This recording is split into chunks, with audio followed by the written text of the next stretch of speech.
Today was the skill awakening rite, and the Granford children would step before the appraisal altar and reveal what they carried in their blood. In this kingdom, worth was measured in one thing: magic. A noble house rose or fell on the power its children were born with, and the altar reading was public, permanent, and merciless. It never lied. Marcus Granford went first, 12 years old, tall for his age, and already wearing the walk of a boy who expected the world to confirm what he already believed. He crossed the hall in 4 strides, slapped his palm against the altar stone, and the room went white. Fire licked up his arm. The light doubled, tripled, threw shadows dancing off the pillars. The altar named it a flame and blade combat gift, raw and blazing and magnificent. The hall surged to its feet. The roar shook the banners. Baldwin Granford, Margrave of the house, rose from his high seat with his chin lifted and his eyes bright. His son, his heir, his fire. Then the light faded, and a 5-year-old girl stepped up to the altar. She was small, even for 5. A plain white ceremony dress, too big at the sleeves, hung past her wrists. Around her neck, on a thin chain, hung a pendant of clouded green glass, cracked at one corner, warm from her skin. It was the only thing her late mother had left her. She held it with one hand and pressed the other, palm flat, against the altar stone. The altar flickered, weak, uncertain, a pale, muddy green that guttered like a candle in a draft. Then it steadied, and the old priest read the result to the hushed hall. Skill, cultivation. The murmur started low and spread fast. A farming skill, a dirt skill, the kind village girls awakened before going back to hoeing turnips. In a house whose wealth, whose military levy, whose entire standing at court was built on harvest magic, the altar had just named the youngest daughter a peasant. The priest cleared his throat. He had one more line to read, and his hand trembled on the scroll. Mana, none. Silence hit the hall like a closing door. Then laughter, scattered at first, ugly, quickly stifled, because a noble child with 0 mana was not funny. It was unheard of. It was a sign. The priest muttered the word that everyone was already thinking and no one wanted to say first. Cursed. Baldwin's pride did not crack. It collapsed. He stared at the altar readout as though it had lied, then at the child, then through her, as if she had already ceased to occupy space in his plans. A daughter with no mana was more than worthless. She was dangerous. In a house already fighting the pale blight creeping across its own fields, a cursed child was the kind of rumor that made the court revoke rank and the church send investigators. He could not afford a magicless heir. He could not afford the whispers. He could not afford her. Lily did not understand any of that. She understood only that nobody was clapping. She reached into the pocket of her ceremony dress and held up a clay cup. In the cup, standing tall in a bed of cold gray hearth ash, was a single green seedling, thin, bright, alive, growing from nothing at all. She had coaxed it from dead ash the night before, whispering the words her mother used to whisper to the garden, and it had listened. Papa, look. She held it higher, as if height would make him see. I made it grow. It was just ash, and I made it grow. Baldwin turned his back. Marcus leaned toward their father and said something low enough that the words did not carry to the front rows, but the shape of them did. The way poison carries through water, cursed branch, dead weight, and the bitter observation that their mother always did waste her love on the weed instead of the fire. Lily stood at the altar, holding a living thing no one in the hall thought to look at. That night, while the house feasted Marcus and pretended its youngest daughter did not exist, Lily sat on her bed with the cup in her lap. The seedling was still green. She touched it with one finger, and it leaned toward her the way a living thing leans toward warmth. She did not fully understand how she had done it. The earth remembers kindness, my Lily. Be kind to it, and it will never let you starve. And the dead ash had answered. She nearly ran to show her father again. She slid off the bed and made it 3 steps toward the door before his voice stopped her, leaking hard and low through the stone wall from the study next door. Her brother's voice answered, higher, eager. She pressed her ear to the cold stone. The words were too muffled to catch whole, but the shape of them was clear enough for a clever child to follow. Cut the dead branch before it rots the whole tree. Lily walked back to her bed. She cupped the seedling in both hands, pressed the pendant warm against her chest, and did not sleep.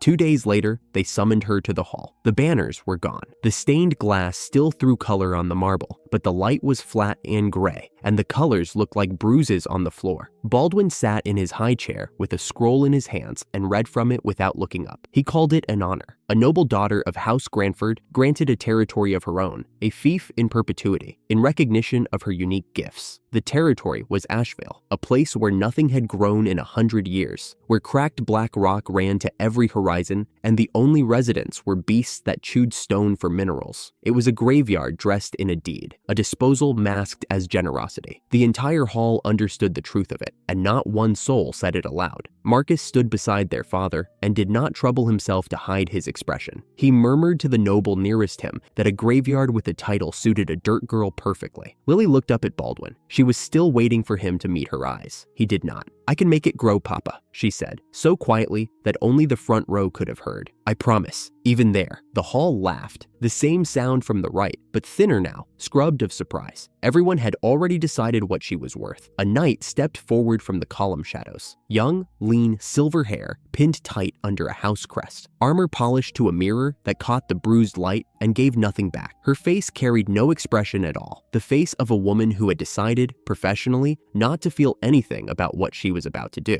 Her name was Celia, and she was assigned as the child's sole escort. One night, one cart. One child sent to a land designed to solve a problem the family would not solve with its own hands. The steward caught Celia in the corridor afterward and delivered the second set of instructions. The ones too quiet for the hall. The child need not survive the journey. The child need not be missed. Celia said nothing. She went to ready the cart. Lily was handed a travel bag sized for a child, a cracked hand trowel, and a handful of copper coins. She touched the pendant at her throat, tightened the bag straps over her narrow shoulders, and walked out of the hall she had been born in. Marcus came to the gate to watch her leave. He leaned against the stone archway with his arms folded and offered a parting thought, something about a dirt girl finally heading where dirt belongs. His tone was the smug, satisfied sound of a boy who had gotten everything he wanted and saw no reason to be gracious about it. Lily did not answer him. She turned to the fields beyond the wall, the Granford farmland, the source of everything the house owned and everything it feared losing, and pointed at the edges where the soil had gone pale and powdery, as though the color itself was bleeding out of the ground. "Your fields are dying," she said. "The magic is eating the earth. Please stop before there is nothing left." Marcus dismissed her with a sound that needed no words. "Save your weeds for your graveyard," the shape of it said. The cart pulled away. Nobody waved. The great house shrank behind them through a veil of road dust, and the last thing Lily saw was the pale edge of a field that had already given up. Celia drove in silence. Not the comfortable kind, the kind that fills the space where explanations should be and dares anyone to ask for one. The road wound through farmland that had once been the richest in the march. It did not look rich anymore. Every field they passed wore the same gray exhaustion, topsoil thinning, green pulling inward like a retreating tide. Lily could feel it through the cart floor. The earth beneath the road was tired and afraid, drained by decades of harvest mages who pulled and never once thought to give anything back. She leaned over the side of the cart and whispered to a withered hedge as they passed. Just a few words, soft enough that Celia might have missed them if she had not been listening very carefully. The hedge greened behind them, not much. A blush of color creeping up dead brown branches, a single leaf unfurling slowly, as though remembering what spring felt like, but enough. Celia caught it in the mirror plate mounted on the cart's side rail. She watched the green climb for a long time before she spoke. "How did that hedge turn green?" "I asked it to drink," Lily said. "The earth remembers kindness. You just have to remind it." Celia said nothing more. Her hands on the reins had changed, loose where they had been rigid, uncertain where they had been sure. Something had shifted behind her soldier's discipline, a question she was not yet ready to answer. What kind of curse makes dead things come back to life? The cart rattled on. Behind them, the green crept slowly up the hedge and did not fade. They reached the edge of Ashvale on the 7th morning. It did not look like a gift. It looked like the world had died here and no one had come back to bury it. Black stone stretched to every horizon, cracked in jagged seams.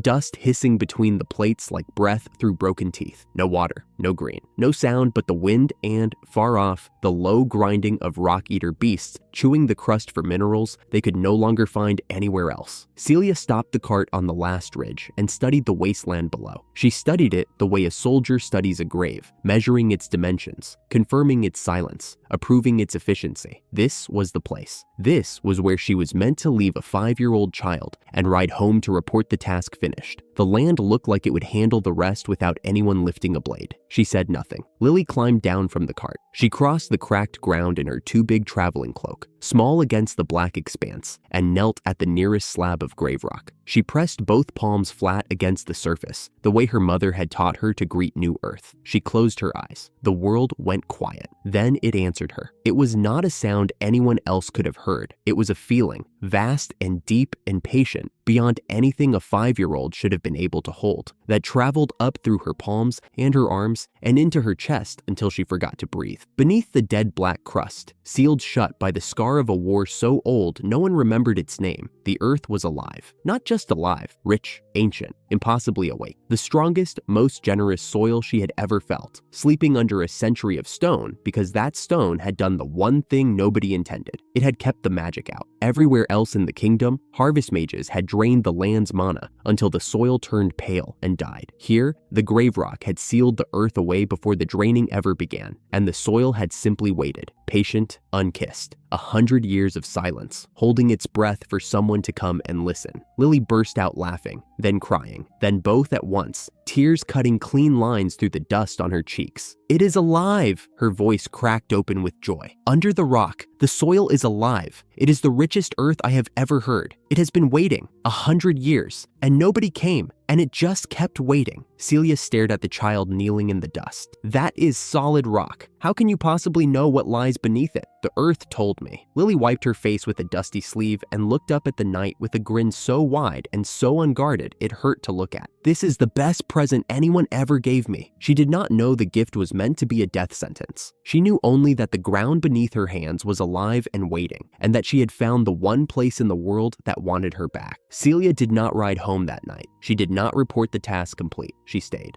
The joy lasted until she tried to reach it. Lily knelt at a seam in the crust the next morning and poured every thread of her gift downward. The rock hummed, a hairline crack widened, and she could smell the living soil through it, warm and dark and impossibly sweet. But the crack went no further. The grave rock was too thick and too hard, fused by magic older than the kingdom, and her gift could coax it but not command it. She pulled the cracked trowel from her bag and drove the tip into the seam. One strike, two. On the second, the handle snapped clean, and a shard of grave rock caught the heel of her palm, opening a thin line across the skin. Celia cleaned and bandaged the cut without scolding. Then she spoke the truth neither of them wanted to hear. "Wishing will not feed us or shelter us. We have no water source, no roof, no tools that can scratch this stone, and the beasts here can smell what you are waking." As if summoned, a grinding sound rose from behind the nearest ridge. A rock eater crested the rise, armored, low-slung, its boar-like hide crusted with mineral plating, and turned toward them. The scent of exposed soil had called it. Celia stepped between the beast and the child. She drew her blade and set her feet. The fight was ugly and short. Her ordinary steel chipped against the creature's hide, barely scoring it, but she drove the thing back with a soldier's steady fury, thrust and guard and advance, until the beast decided the meal was not worth the pain and rumbled off across the flats. When the dust settled, Celia's breathing was ragged and her blade looked like something dragged across a grinding stone. "My sword barely held. We cannot survive here like this." Lily sat in the grit with the broken trowel in her lap and the bandage already dotting red. She was quiet for a long time. When she spoke, the frustration in her voice had already hardened into something else, the particular calm of a child who has stopped crying about a problem and started solving it. "I need a real tool." She turned the broken handle over in her hands. "Not a weapon. Something strong enough to bite through this rock and let the soil breathe." Her mother had owned a green-handled spade, the one tool that made the garden listen. The gift could hear the earth, but hearing alone was not enough. She needed something to focus everything she had into a single point, the way a tooth focuses a jaw. Celia watched the child think. She watched her the way a soldier watches a commanding officer who has just calmly issued an impossible order,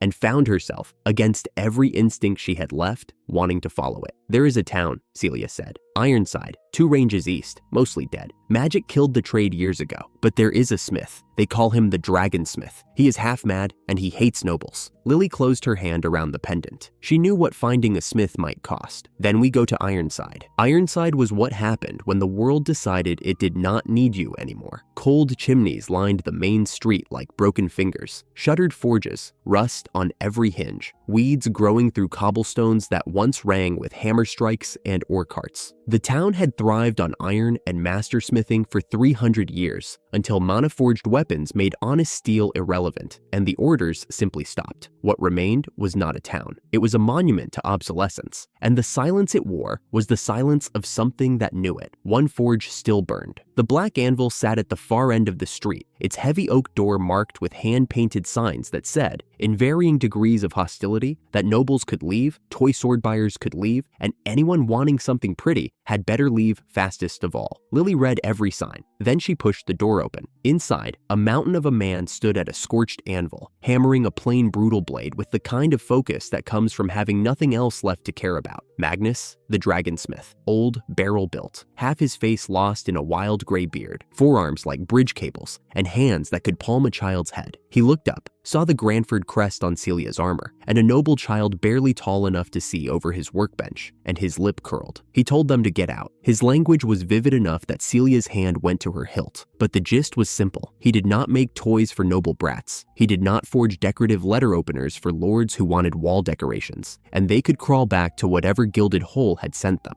Lily put her hand on Celia's arm before the knight could draw. I do not want a sword. Her voice was calm, clear, and completely unintimidated. I do not want anything pretty. I want a tool for digging. The forge went quiet for one beat. Then the insult landed. A tool, a digging tool. The dragonsmith, the last master who had forged the blades that felled actual dragons, asked to hammer out a farmer's spade. He snatched a scrap of hot iron from the quench bucket and hurled it. It struck the stone floor near Lily's feet and hissed, sending up a curl of angry steam. She did not flinch. Throw something at her again, Celia said, her voice flat as a drawn blade. And answer to me. Lily stepped past the cooling iron. She looked up at the smith the way she had looked at the grave rock, not with fear, but with the focused attention of someone who has found exactly the right person for a job no one else can do. My enemy is harder than a dragon. She held his gaze without blinking. It breaks every blade anyone has ever forged. It is the grave rock of Ashvale, and I need something that can bite through it. The word landed in the smoky air and sat there. Grave rock. Every smith on the continent knew that name. It was the stone that ate steel, the material no forge had ever conquered. It chipped mana-tempered edges. It laughed at diamond dust. It was the one unsolved problem the old masters used to argue over after their last cups of ale, and not one of them had ever come close to an answer. Magnus's hands went still on the anvil. The bluster drained from his face, and what replaced it was something older and hungrier. The look of a craftsman hearing the first interesting thing in years. Grave rock. His voice had dropped to half its volume. You mean to crack grave rock? With what? Lily crouched on the stone floor. She pulled a charred stick from her bag and began to draw. Crude lines, a child's hand. But the idea beneath them was precise. Not a blade, not a wedge, a focusing point. All of the force, all of her gift, channeled through a single narrow tooth where the sealed stone was weakest. It should not cut. She traced the line of the sketch with her finger. It should bite. Everything in one point, like a tooth that never breaks. Magnus stared at the sketch, then at the girl, then at the sketch again. His hands were still, truly still, resting on the anvil for the first time in years. He lowered himself to one knee, bringing his scarred face level with hers. The hostility was gone. In its place was something he had not felt since the last dragon fell and the world stopped needing what he could make. The honest, aching hunger of a master who has finally been shown a problem worthy of his life. Say that again, girl. The challenge had hooked him, that much was plain. Magnus had listened to the child's description twice, studied the charcoal sketch she had drawn on his floor, and asked 3 questions, each one sharper than the last. He was not humoring a 5-year-old anymore. He was solving a problem, and now he straightened up from the anvil, cracked his neck, and named the price: mithril alloy and dragon bone. The only 2 substances on the continent hard enough to bite grave rock. Together, they cost more than the dead town they were standing in, more than a knight's commission,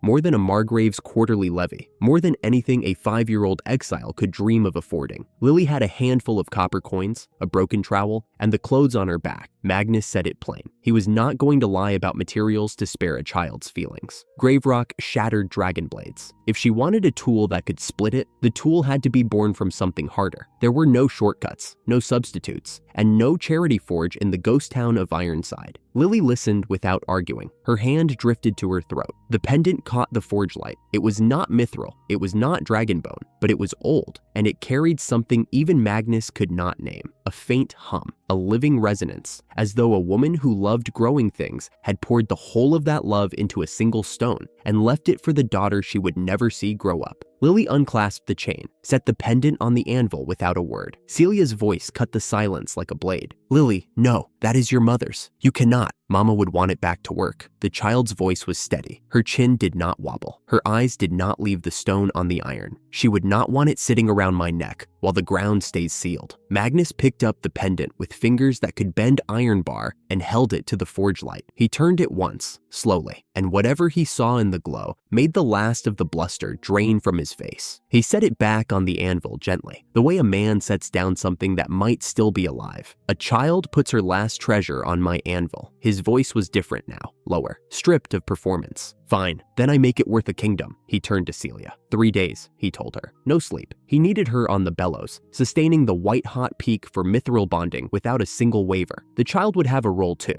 one he had never asked of anyone. She would lay her hands on the cooling metal and do whatever it was her gift did, because the edge he needed was beyond what hammer and heat alone could give. Celia looked at the pendant, then at the child who had placed it there. She pulled her gauntlets tighter. Then I pump until my arms fall off. Her jaw was set. Let us make it perfect. 3 days, 3 nights. The world outside the forge stopped mattering. Magnus broke down his private stock, a mithril bar he had kept for 30 years waiting for a challenge that deserved it, and a dragon bone shard from the last great hunt before the craft died. He fed them to the furnace alongside the pendant, and the fire swallowed everything Lily's mother had left her. For a moment, the flames burned green. Nobody mentioned it. The bellows roared. Celia worked them in a rhythm Magnus set, with his fist striking the anvil. Pull, push, pull, push, never slowing, never dropping below the pitch the smith demanded. By the second day, she had stripped off her plate armor and worked in her shirt, sweat running from her jaw to the stone floor, arms knotted and burning, lungs raw from the smoke. The fire needed to be hotter. She made it hotter. Lily sat at the anvil's edge and waited for Magnus's call. Whenever the billet came out of the fire, glowing, furious, alive with heat, and whenever the hammer paused between strikes, she laid both small hands on the cooling steel and poured her gift through her palms into the metal. That was the part no smith's manual held. Her gift read the alloy the way it read soil. She felt where the mithril was thirsty, where the dragon bone was stubborn, where a hidden fault line wanted to crack and ruin everything. And she told the metal, in the silent language between her hands and the world, to hold together, to accept an edge that should have been impossible. The metal listened. It always did, with her. On the first night, the billet cracked twice. Magnus reforged it from scratch without complaint, without hesitation, without a word about the cost. On the second night, Celia asked through the smoke whether the child had slept at all. Lily shook her head. It is not done yet. She meant it the way a mother means it, not stubbornness, vigil. On the third morning, Magnus pulled the finished piece from the quench, and the forge went quiet for the first time in 72 hours. A small spade, barely longer than Lily's forearm, a mithril and dragon bone head that focused every ounce of force to a single splitting point, bonded to a handle that fit a child's grip as though the wood had grown around her fingers. It was not beautiful the way swords were beautiful. It was honest, compact, balanced, made for small hands and a titan's work. And when the forge light caught the head at the right angle, the faintest thread of green ran through the steel. Magnus laid it on the anvil where the pendant had rested 3 days before. Finest thing I have ever made. His voice cracked on the word, and he coughed to cover it. And it is a spade, of all things. Lily picked it up. The hum was instant, low, living, a vibration that ran through her palms and up her arms and settled somewhere behind her ribs, warm and familiar, like the tool was breathing, like everything her mother had loved about the earth had folded itself into the steel and was waiting,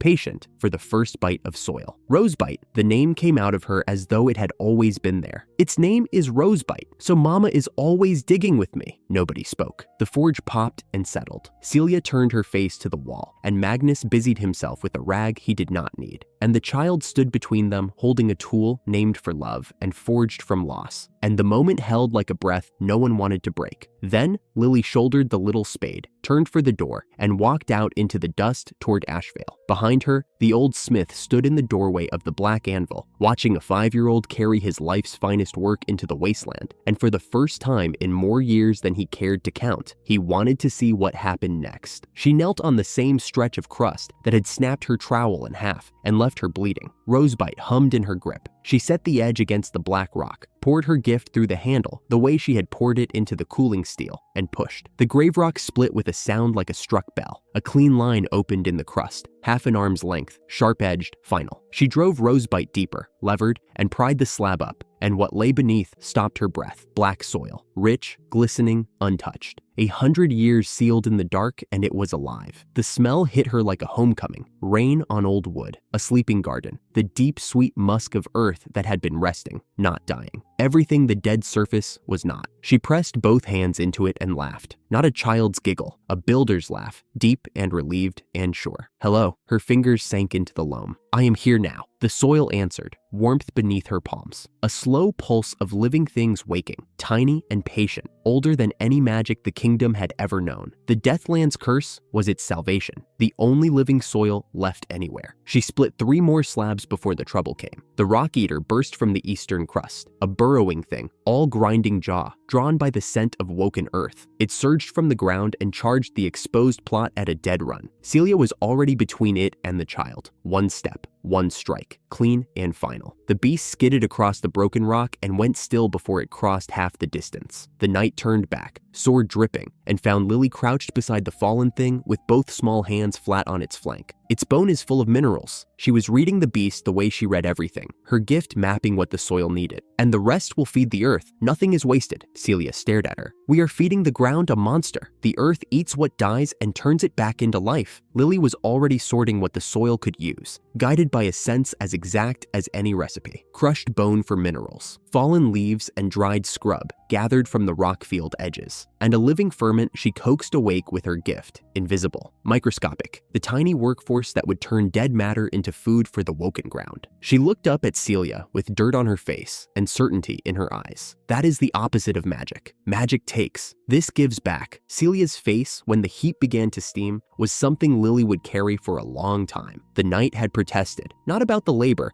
but about the principle. Where she was raised, the pure church taught that soil was holy only when it was clean. Decay was defilement. Returning dead things to the ground was a sin against the natural order, and the whole kingdom burned its scraps instead of burying them because a faith older than the monarchy commanded it. Nobody had ever asked whether starving the earth was the real crime. Lily layered the heap with the patience of someone following a recipe only she could see. Dried weeds and leaf litter for structure, beast bone ground to grit for minerals, and the living ferment she had woken from the soil itself. She turned the heap with rosebite, balanced it by feel, a little wetter here, a little drier there, and this corner needs air. Then she waited. Within hours, heat poured off the mound in waves. The rank edge of fresh decay climbed, peaked, and vanished, burned away by the heap's own fever. What replaced it was something warm and sweet, and unmistakably alive, clean in a way that had nothing to do with sterility and everything to do with life doing what life does when it is allowed to.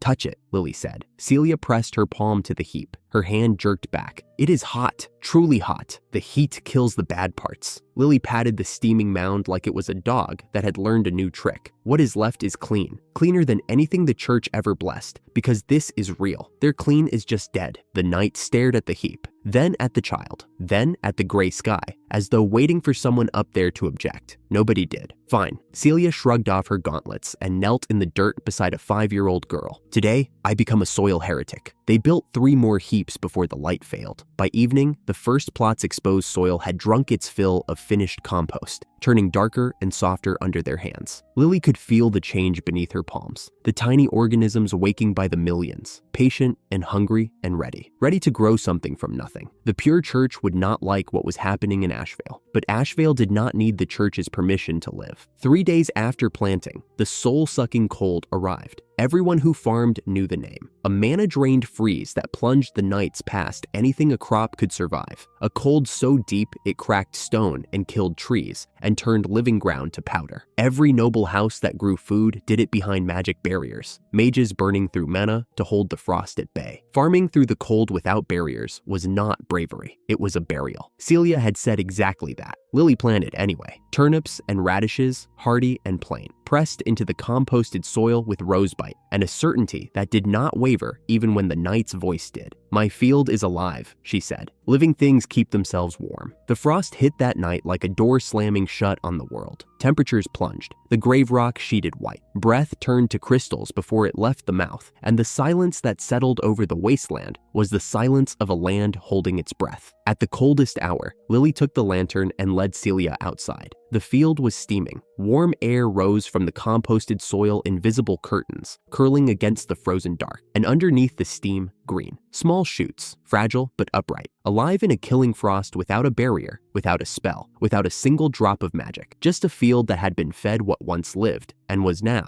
quietly, stubbornly, feeding it back. Celia knelt beside the bed and pressed her palm to the earth, warm. The ground was warm while the air could freeze a sword to its scabbard. "See the steam?" Lily's voice was barely more than a whisper. "The earth is breathing out its own heat. The cold cannot reach the roots." The night did not answer for a long time. The lantern swayed between them, throwing soft light across green leaves that had no business being alive. "I keep thinking I have seen the limit of you." Celia's voice was rough. "I never have." Lily touched a leaf, warm and alive and unflinching. Around them, the wasteland was frozen white and silent, and under her hands, the ground was a hearth that nobody in the whole kingdom had thought to light, because the whole kingdom had been taught that the fire was a sin. No barriers, no magic, just kindness returned. The same cold, the same night, 100 leagues to the west, and a very different answer. House Granford's fields died in silence. The magic barriers, sustained at brutal cost by a rotating core of house mages, flickered and thinned as the cold drained mana faster than it could be fed. By midnight, the frost had burned through every row. White replaced green.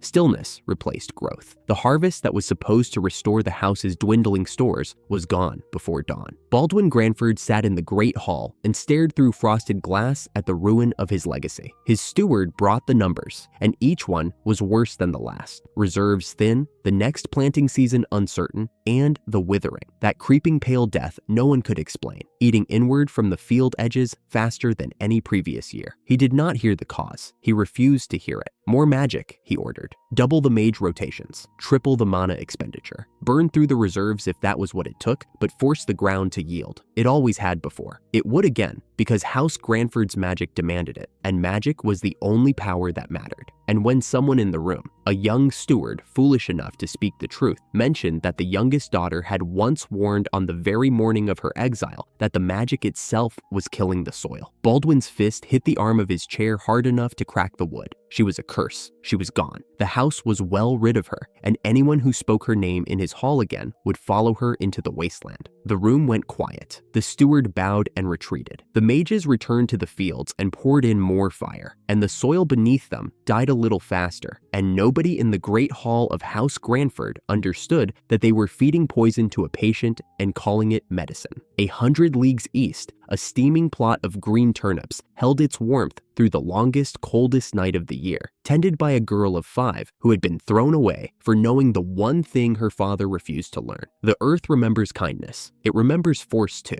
and its memory is very, very long. A month after the soul-sucking cold, the dead land gave Lily its first gift back. She knelt at the edge of the plot and pulled. The turnip came up the size of her head, skin tight and glossy as a polished stone, flesh so heavy with stored sugar that her small arms bowed under it. She had known it would be large. Her gift had told her so for weeks, humming through Rosebite's handle whenever she pressed the spade into the soil. But knowing and holding were different things. She pressed it against her chest and felt the faint warmth of something truly alive. Row after row behind her looked the same. Fat, impossible vegetables pushing through dark soil that had been stone a season ago. Slow cold growth, living compost, zero magic. Everything the kingdom said could not be done, standing right here in the morning light. She carried the turnip to Celia and held it up with both hands. "Taste it." The knight drew her belt knife and carved a sliver. She bit into it the way she bit into everything, a soldier's reflex, fast and utilitarian. Then she stopped chewing. Her jaw went slack. "It tastes like..." She trailed off, turning the slice in her fingers as though it might explain itself. "Like fruit, like something the earth saved up for 100 years and just handed to you. Slow and cold makes them sweet." Lily wiped her hands on her dress. "Fast magic makes them hollow. The soil did this, not mana." Celia stared at the slice in her hand, then at the field, green rows stretching across ground where nothing had grown in a century, then at the child with dirt on her face and a legendary spade at her side, who had done all of it with a gift the kingdom called a curse. She tried to say something.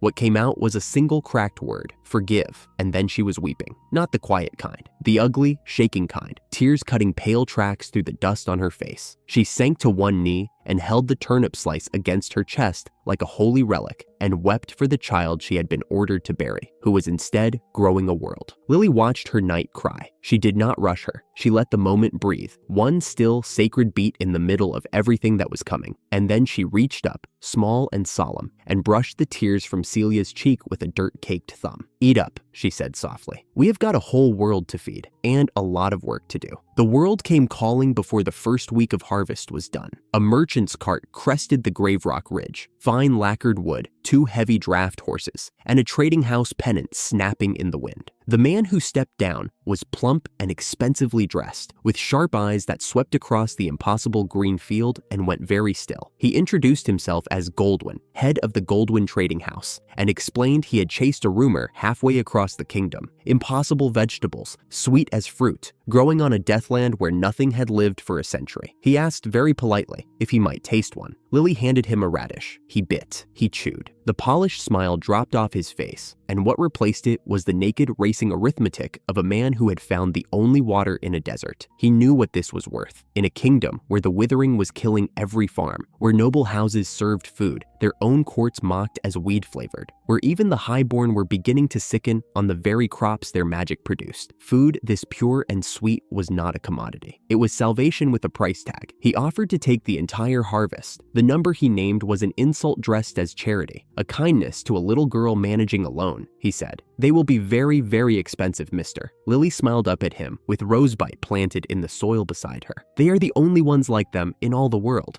The negotiation took an hour. Goldwyn lost every round. He opened high above his first insult, but still below what the food was worth. Lily named the real price, calm, specific, and enormous, and built her case with the patience of someone who had spent the whole month thinking about it. In a famine killing the kingdom from the soil up, the only living food on earth commanded whatever she said it commanded. She had no competitor. She would never have one. He could pay, or he could leave empty-handed and watch a rival house fill the gap. Goldwyn tried volume discounts. She declined. He proposed a risk-sharing arrangement. She dismantled it in 2 sentences. He offered future options on coming harvests. She told him the future was hers to sell, not his to claim. "You drive a harder bargain than men 3 times your age." He leaned back with something caught between admiration and the particular ache of a man outmatched. "I am not selling turnips, mister." Lily folded her small hands on the rough plank table. "I am building something. Half the payment in gold, the other half in materials. Waterproof cement, iron pipe, and workers' wages for a full season." He stared at her. "In return, exclusive trade rights. You are the only merchant who carries Ashvale produce. Your house gets rich. My house gets built." The silence stretched. Goldwyn's gaze moved from the 5-year-old to the green field behind her, to the vast cracked emptiness of the deathland beyond, and something shifted in his face. A recalculation, not of the deal, but of who this child intended to become. He signed. On his way back to the cart, he muttered that heaven should help his future competitors. Lily watched the dust close behind his wheels and turned to Celia, who had stood silent through the whole negotiation, with one hand on her sword and a faint, fierce pride in her eyes. "We have a money engine now." Lily picked up Rosebud. "The food becomes stone and iron. The stone and iron become buildings. The buildings become something no one can take from us." Celia looked at her mud-streaked 5-year-old sovereign and said simply, "You are not building a garden. You are building a country." "Yes." Lily pointed Rosebud north, toward the mountains where eternal snow hid the water she needed. "Now, water. We need water." Celia straightened. She pressed her fist to her chest in a knight's salute, the real kind, the one a soldier gives a sovereign, and inclined her head to a mud-streaked child who barely reached her waist. "Wherever you build, my lady, I will guard it." 100 leagues west, the house that threw her away was rotting from the inside. The steward's seasonal tally read like an obituary. Every field under the Granford banner had gone dead white. Crops shriveled, the earth itself drained by the very magic Baldwin kept forcing into it. The granaries were thinning fast. The court season had been a humiliation.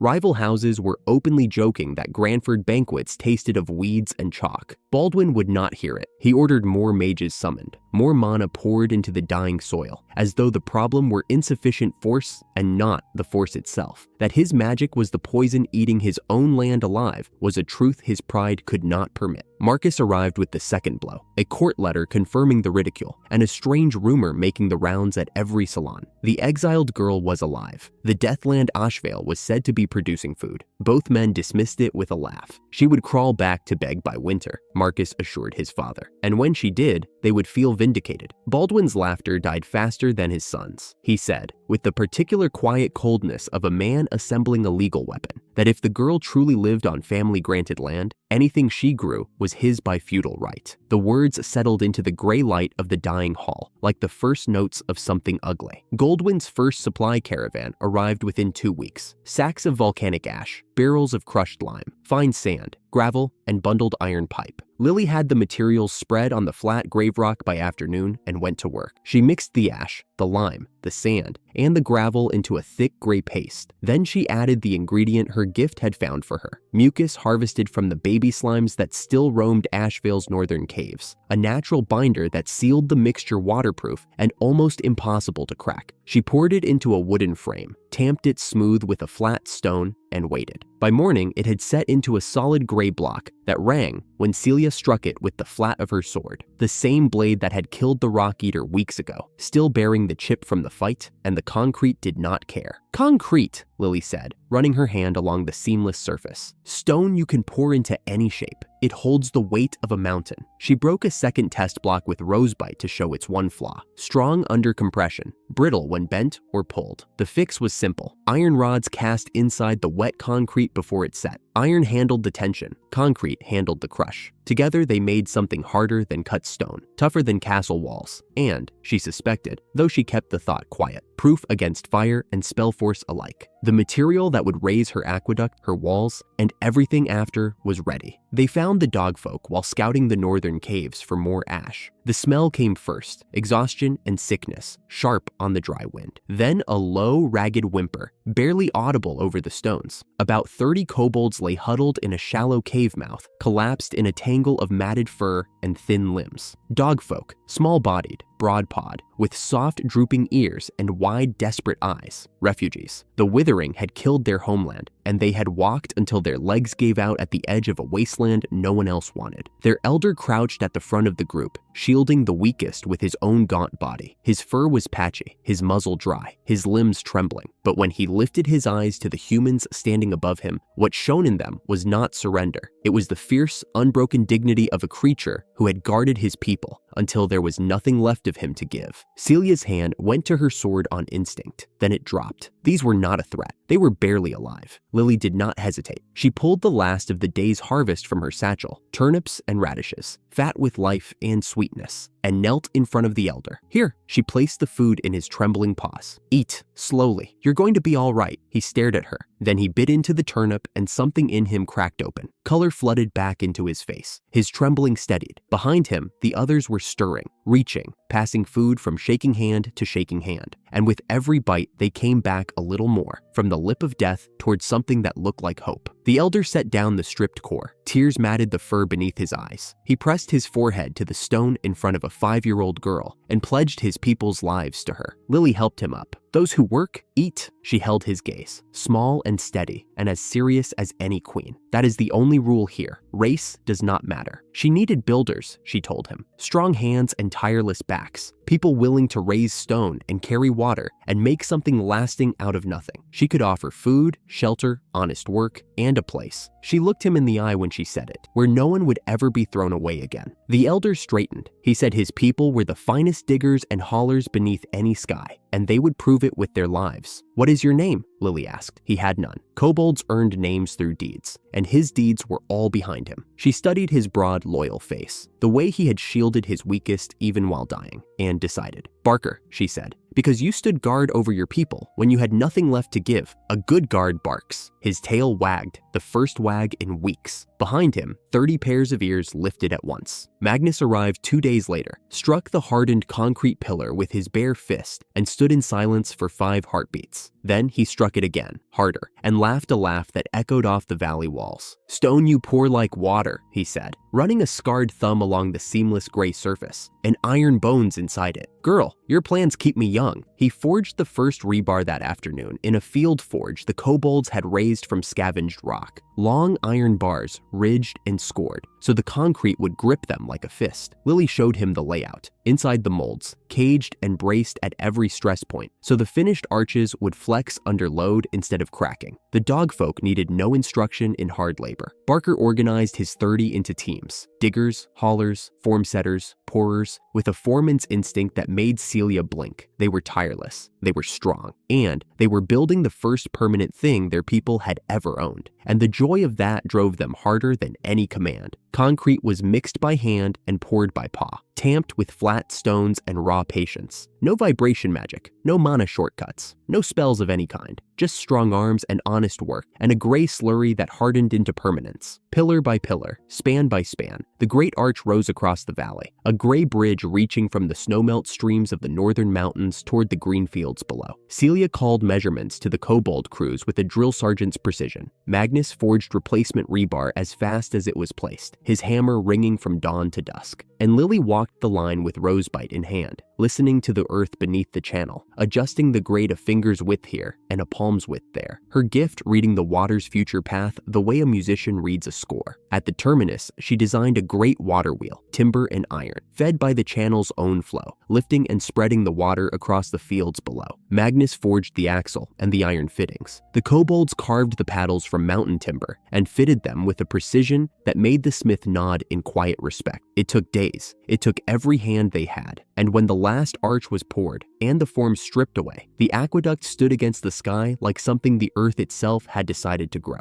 The day the gate opened, the mountain came to them. Snowmelt roared down the channel, cold, clean, and endless, and fanned into the reservoirs with a sound like the earth drawing its first full breath. Water spread across the dark soil, and the crops drank, and the mist that rose caught the late sun and turned it gold. Lily stood at the base of her aqueduct and looked at what a dirt skill, a dead land, and a handful of discarded people had built. Gray arches rising against the sky, water thundering overhead, green fields stretching across a valley that had been stone 2 seasons ago. A concrete longhouse at the valley's edge, the kobolds' first permanent home, poured by their own paws. A knight, a smith, 30 dogfolk builders, a trade contract, and the only living food in a world going dark. Barker announced a feast, vegetable stew, thick and hot, and the first attempt at bread, dense and burned on the bottom. The kobolds ate fast, cheered, and went back to work. "Proudest day of my life, mistress." Barker thumped his broad paw against the longhouse wall. "We build stone with our own hands now, homes that last." Magnus, leaning on his hammer, said nothing, but his eyes were bright, and his jaw was set the way it always was when craft had beaten the odds. Lily smiled at both of them. Then she looked south, toward the road a Granford rider would travel, and felt the thing her mother's gift had always taught her alongside the wonder. The brighter a thing shines, the darker the shadow it throws. She said nothing. Celia, standing at her shoulder, was already watching the same road with one hand resting quietly on her sword and eyes that were not smiling. That same night, 100 leagues south, Baldwin Granford sat in a study he could no longer afford to heat. The ledgers told the whole story. His fields were dead, his granaries would not survive the season, and the rumor that would not die, the cursed daughter, the dead land, the impossible food, had begun to sound less like gossip and more like a theft in progress. He dipped his pen and wrote a name at the bottom of a sealed dispatch. It belonged to a man he had used before for ugly work, a tax collector called Vance, who had a gift for arriving with soldiers and leaving with everything of value. Whatever the girl had built on land he had granted her was his by feudal right. He would simply take it back. He pressed the Granford crest into the wax and sent the letter south into the dark. Lily saw the dust before she heard the hooves. She was kneeling at the highest point of the aqueduct, one hand in the cold rush of snowmelt flowing through the channel, testing its strength the way her gift always tested things, by listening. Below her, the valley she had woken from the dead stretched out in green rows and gray concrete, humming with 30 voices and the ring of hammers on rebar. The air smelled of turned soil and clean water, 3 months of work made real. Then the south road darkened. a column of riders, 20, maybe more, moving in loose formation with the unhurried arrogance of men who expected no resistance. Two figures flanked the group on darker horses, and even at this distance, she could see the pale light idling around their hands, like embers waiting to be fed. Mages. Behind them rolled a lacquered cart with brass fittings that caught the morning sun. She had known it would come. From the moment the first harvest went out on Goldwyn's carts, she had known someone would reach for it. She just had not expected it to be him. Celia appeared at her shoulder, hand already on her sword. The family's private guard. Her voice was flat and careful, the way it always got when she was reading a threat. And that cart, that is a tax collector's rig. Lily dried her hand on her dress and stood. She did not need to see the man in the cart. Even at this distance, the rings caught the light, gold and garnet on every fat finger of the hand resting on the cart rail. She had watched those rings count her coins and pocket more than half, month after month, while she stood on tiptoe trying to see the ledger he held just out of reach. "Vance," she said. Celia's jaw tightened. "You know him? He used to steal my allowance." Her voice was even, but something cold moved behind her eyes. The kind of cold that only old wounds carry. Every month he took 3 coins out of 5 and called it a handling fee. I was 4. He knew I could not count fast enough to catch him. She could count now. Below her, the column wound closer, its dust settling on the green fields like a smear across a clean page. Barker. She did not raise her voice. She never needed to.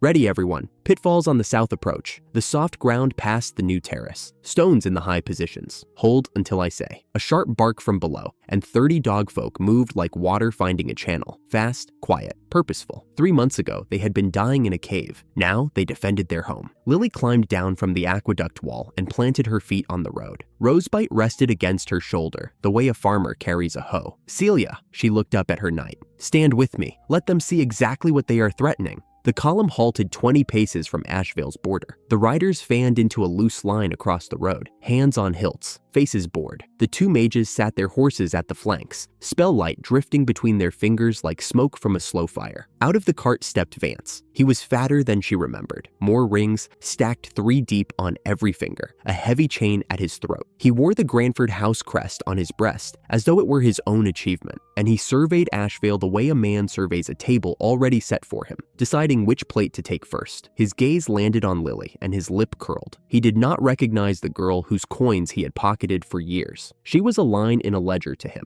She had always been a line in a ledger. He announced himself as Baldwin Granford's voice and hand, duly authorized to collect, and he listed his lord's demands as though reading a bill of goods. He did not hurry. He wanted every word to land. First, the fertility relic. She had clearly stolen it from the family vault, because no cursed, magicless child could possibly have done this by skill alone. The family had been generous in granting her this land. She had repaid that generosity with theft. Second, 90 parts in 100 of all profits, retroactive to the day she arrived, owed as unpaid taxes on Granford domain land. A just and reasonable levy, he called it. His rings flashed as he gestured at the green fields and the aqueduct and the longhouse, adding it all up in his head. Third, surrender of the territory itself. Ashvale was Granford land. Its steward would be appointed by the Margrave. She could remain as a laborer if she behaved. Everything. He wanted everything she had built. The food, the concrete, the aqueduct, the trade, the people, and above all, the lie that she had cheated to get it. Because a world that worshipped magic could not believe a child with dirt under her nails had done something their fire could not. Behind her, Barker's growl was almost below the range of human ears. Celia's grip on her sword was white-knuckled. On the high ground, the kobolds were perfectly still. Lily let the silence stretch until it pressed against every man on that road. Then she spoke, and her voice carried the way it always did, quiet, clear, and hard as the concrete at her back. "There is no relic." She held his gaze without blinking. "There is my gift. There is my people's labor. There is good soil. You are standing on what we built with our hands. Not one drop of magic, not one stolen thing." She paused. "Let the road hear it." "I refuse." Vance's face went the color of old wine. He spat about the rights of the house and the court's displeasure, and how a 5-year-old dirt girl did not get to say no to her lord father. The words poured out in a torrent, bluster stacked on bluster, invoking a name that meant less with every passing season. Lily did not answer him. She was watching the mages. Vance must have given the signal. A flick of the wrist, maybe, or a nod so small only the mage caught it. The rider on the left raised both hands, and fire bloomed between them. A battle-class fireball, the kind of spell that brought castle walls down, that cracked gate towers and scattered garrisons into rubble. In a world that worshipped magic, this was the final word. The thing that ended every argument, every every siege, every defiance. Celia lunged to shield her. Lily caught her wrist. "Don't!" Her voice was perfectly calm. "Just watch." The fireball crossed the distance in a breath and struck the aqueduct's main support pillar dead center. The boom shook the earth under their feet. Deep, concussive, the kind of sound that lived in the chest before it reached the ears. Heat rolled across the road in a wall. Dust erupted. Smoke bloomed black and heavy, swallowing the pillar whole. One of the younger kobolds yelped. Celia's hand locked on Lily's shoulder, pulling her back a half step against every instinct screaming to run. The smoke cleared. The pillar stood, blackened. A shallow scorch mark shaped like a sunburst across its face. Not a crack, not a chip, not a single iron bone exposed through the surface. The water still flowed in the channel above, steady and unhurried, as though nothing at all had happened. A battle mage's fire had done nothing to it. The silence that followed was the loudest thing in the valley. The mage who had cast it stared at his own hands, the hands that were supposed to end arguments and level walls, and found them empty of meaning. Every rider on that road had grown up in a world where magic decided everything: who ruled, who ate, who lived. And a 5-year-old with dirt on her hands and 0 mana had just shown them, in a single blackened heartbeat, that the thing they worshipped was not the strongest thing in the world. Fireproof, the word landed in the silence, like a stone dropped into a well. Iron bones, your magic cannot touch it. She let the word sit. Then, colder, with a certainty that left no room. Break my aqueduct again, and you will pay for every stone. Vance did the stupid thing. She had given him a door, right away. Tell Baldwin his magic was useless here. Go home embarrassed, but whole. He could have taken it. Instead, his face twisted from shock into the only shape it knew, and he screamed at his riders to charge. Take the village. Take the girl. Take everything by hand since fire had failed. The riders kicked forward, 20 horses pounding down the soft ground between the road and the gate. Lily lifted one hand, one small, dirt-stained hand. Now, the ground swallowed them. Barker's dogfolk had dug through the night, quietly, cheerfully, with the tunnel-born efficiency of a people made for Earth. The pitfalls ran in 2 staggered rows across the approach, each 3 feet deep and lined with loose gravel. Not deep enough to kill a horse, not sharp enough to cut a man, but more than enough to catch a galloping hoof and bring the rider down hard. The lead horses went in first. They stumbled and pitched forward, throwing armored men into the dirt with the sound of dropped pots. The second rank plowed into the first. The third tried to wheel and tangled with the fourth. In 5 heartbeats, the proud charge collapsed into a writhing tangle of screaming horses, fallen riders, and men scrambling on hands and knees in armor never designed for crawling. Then the stones came. From the high ground on both flanks, kobolds rose and hurled. River-smooth stones the size of a fist, thrown with the whip-crack accuracy of arms that had hauled rock since birth. They rang off cheap plate, dented helmets, cracked shoulder guards. Men covered their heads and curled into balls. Horses bolted. The organized column became a crowd trying to crawl out of holes while the sky fell on them. No one died. No one lost a limb, but no one was fighting. Celia moved through the chaos like she belonged to a different kind of story. She reached the first mage in the time it took the second to raise his hands. Her blade, flat, not edge, caught the first across the forearm and sent his spell hand spinning wide, fingers numb. The second got the pommel square in the chest and sat down in the dust, wheezing, his fire guttering out like a snuffed candle. Both mages down, she reported, as though mentioning the time of day. Neither was cut, neither was bleeding, but neither was casting, and that was everything. The whole engagement had lasted less than a minute. Lily had not moved from her spot. She had not needed to.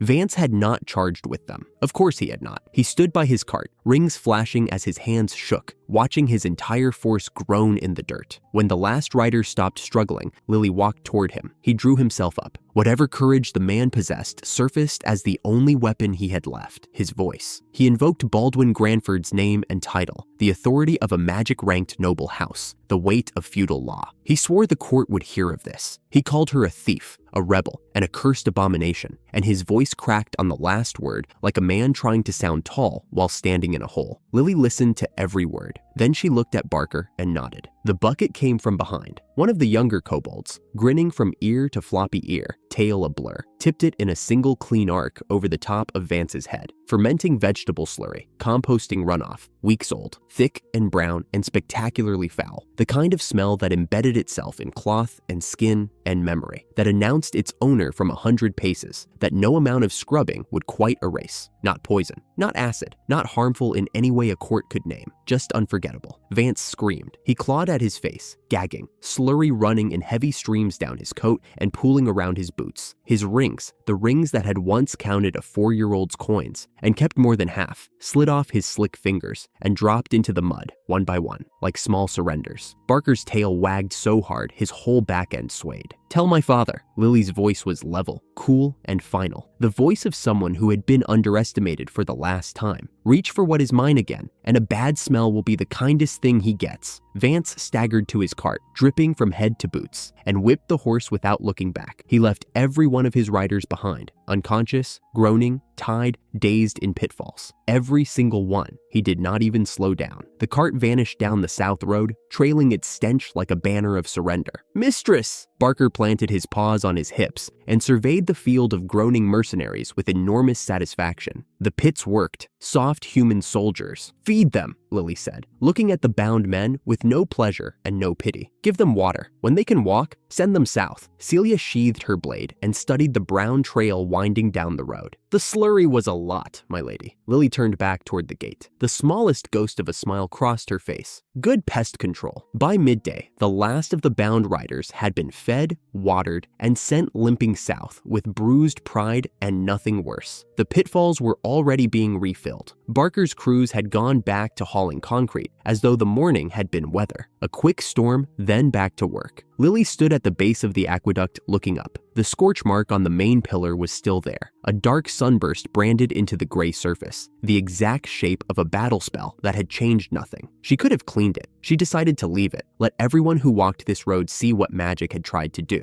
and what her stone had done to magic. "He will tell Baldwin," Celia said, standing beside her. "I know." Her knight's hand tightened on the sword hilt, "and Baldwin will not stop. I know that too." Lily set Rosebite against her shoulder and looked south, down the long road that vanished into the haze. But now he knows what he is reaching for, and so does everyone else. That was the thing that mattered more than the route, more than the slurry, the story. It was already traveling. Goldwyn's traders had been on the road when the column arrived. Merchants always watched from a safe distance, and they never forgot what they saw. They had watched a battle mage's fire bounce off a concrete pillar. They had watched 20 armed riders crawl out of pitfalls dug by dogfolk. They had watched a 5-year-old send the Granford tax collector fleeing alone with composting slurry in his ears. That kind of story did not stay quiet. It traveled the trade roads faster than any horse, and it grew with every retelling. A deathland that grew food without magic, a child lord who turned back armed mages with dirt and stone, an aqueduct that shrugged off a battle spell like summer rain. Somewhere in the royal capital, someone powerful, someone desperate, someone quietly dying of something the court physicians could not explain, would hear that story and wonder if it was true. It was a mercy, this warning, and it was the last she intended to give. If her father reached again, the next answer would not come with one. Lily picked up Rosebite and walked back toward the new terrace. There was work to do. There was always work to do. The earth did not care about feudal law, or titles, or the pride of a man who would rather rob his daughter than admit he had been wrong. And the scorch mark on the pillar would stay. A dark star on gray stone, silent proof that the world had gotten the question of power very, very wrong. The wetland north of the fields was everything the farmland was not. Boggy, sharp-grassed, full of a weed the locals called bellycutter grass. Birds would not touch it. Cattle that wandered in came back with bleeding mouths. Every farmer in the borderlands cursed it as the one thing that grew where nothing should. Celia swatted a reed aside and warned Lily to mind the edges. Lily crouched at the water's edge instead. She pulled a seed head from the nearest stalk, cracked the husk with her thumbnail, and rolled the hard kernel between her fingers. She tasted it, and her whole face changed. "It is rice." She held the tiny grain up to the light like a jewel. Real rice. They just never learned to free it. Celia stared at her. The cursed weed that cut every mouth in the borderlands was food.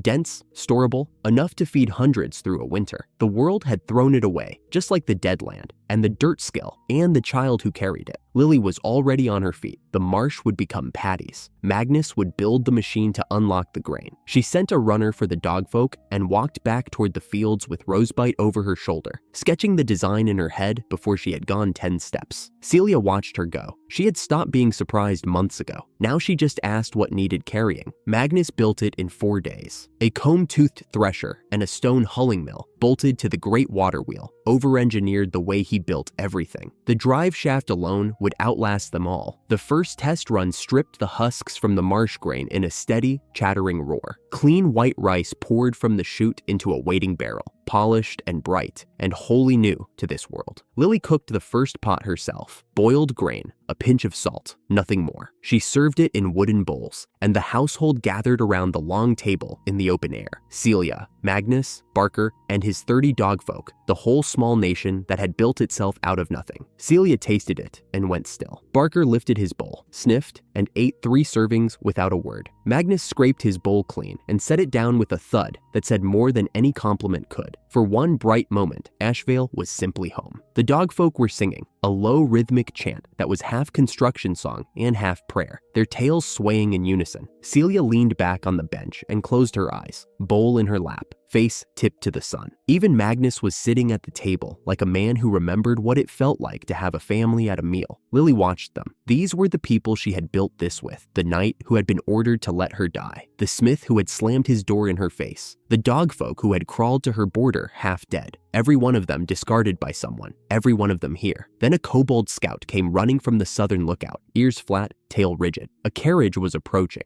not the Granford crest on its doors, but the royal one. Celia's hand dropped to her sword. Lily set her bowl down. The kingdom that had let her be thrown away was now rolling toward her gate, and whatever was inside that gilded carriage was desperate enough to seek a deathland. She brushed the rice dust from her hands and went to meet the crown. The carriage was the finest thing Ashvale had ever seen. Lacquered white, gold leaf on the rails. The royal lion worked into both doors. It rolled to a stop, and an elderly steward climbed down first, stiff-backed, gray-haired, with the hollow eyes of a man who had not slept in weeks. He announced the passenger as Her Royal Highness, Crown Princess Iris, and warned in a voice tight with fear that any offense would mean their lives. His hands were shaking, not the tremor of authority, but the tremor of a man who had watched his charge fade for months and would do anything, threaten anyone, for the smallest chance she might see tomorrow. Then the door opened. The woman who stepped out was young, barely past 20, and she was dying. That much was obvious from 10 paces. Gaunt, hollow-eyed, her skin the color of old paper. The royal gown hung on a frame that had once filled it. She swayed on the carriage step, reached for the rail, and missed. Celia moved, but Lily was faster, small, low to the ground, already there. She caught the princess under the arms, the way she had caught stumbling dogfolk pups in those first weeks after the rescue, and the weight that folded against her was nothing. Skin and bone and silk. A 5-year-old holding up the crown princess in the dust of a wasteland road. Lily's hands were steady, and her gift was already singing, reading the woman's body the way it read soil. Not what was growing, but what was wrong. The air here. Iris's fingers tightened on Lily's shoulders. Her voice was barely there. I can breathe.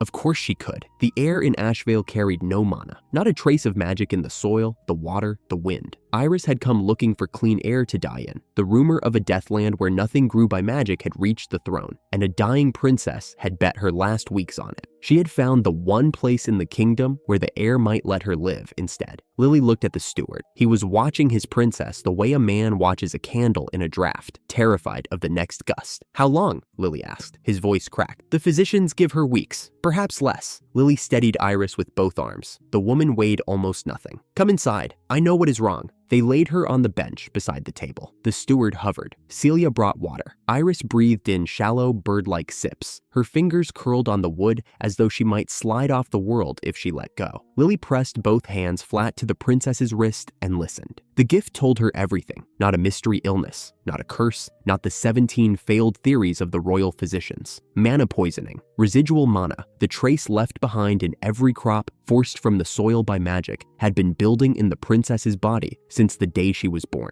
Every meal at the royal table, every loaf of magic-grown bread, every impossibly large, impossibly bright vegetable that the noble houses sent to court as tribute. Each one carried a sliver of the spell that forced it into being. In ordinary people, the body shed it like dust. But in the highborn, whose own mana was powerful, the residue locked in and accumulated. year after year, meal after meal. The stronger the mana, the worse the poison built. And Iris was royalty. Her mana was among the strongest in the kingdom. She had been poisoned by her own privilege since the day she could eat solid food. The thing the world valued most, magic, power, food grown by spell, was the thing killing the people at the top. And the thing it scorned, simple food from honest soil, was the only cure. It is mana poisoning. Lily said it the way a doctor names the disease. Calm, certain, already past the diagnosis and into the cure. Your food has been poisoning you your whole life. The steward went white. Iris opened her eyes. The stronger your mana, the worse it builds. Lily pulled her hands away gently. Your doctors eat the same tainted food. That is why they never saw it. Iris stared at her, a child, 5 years old, dirt on her hands, standing in a one-room house in a deathland, had named in a single breath what every physician in the capital could not in years. You are certain? I can hear what is wrong with the things that grow. With you. Lily turned to Celia. Bring my rice. The steward started to object. The royal physicians, the finest in the capital, had tested for every known poison. How could a child in a wasteland know what they could not? But Iris raised one hand from the bench, and he went silent. Let her, Iris whispered. Celia brought the pot from the hearth. Lily shaped a rice ball with her own hands. Warm, salted, plain.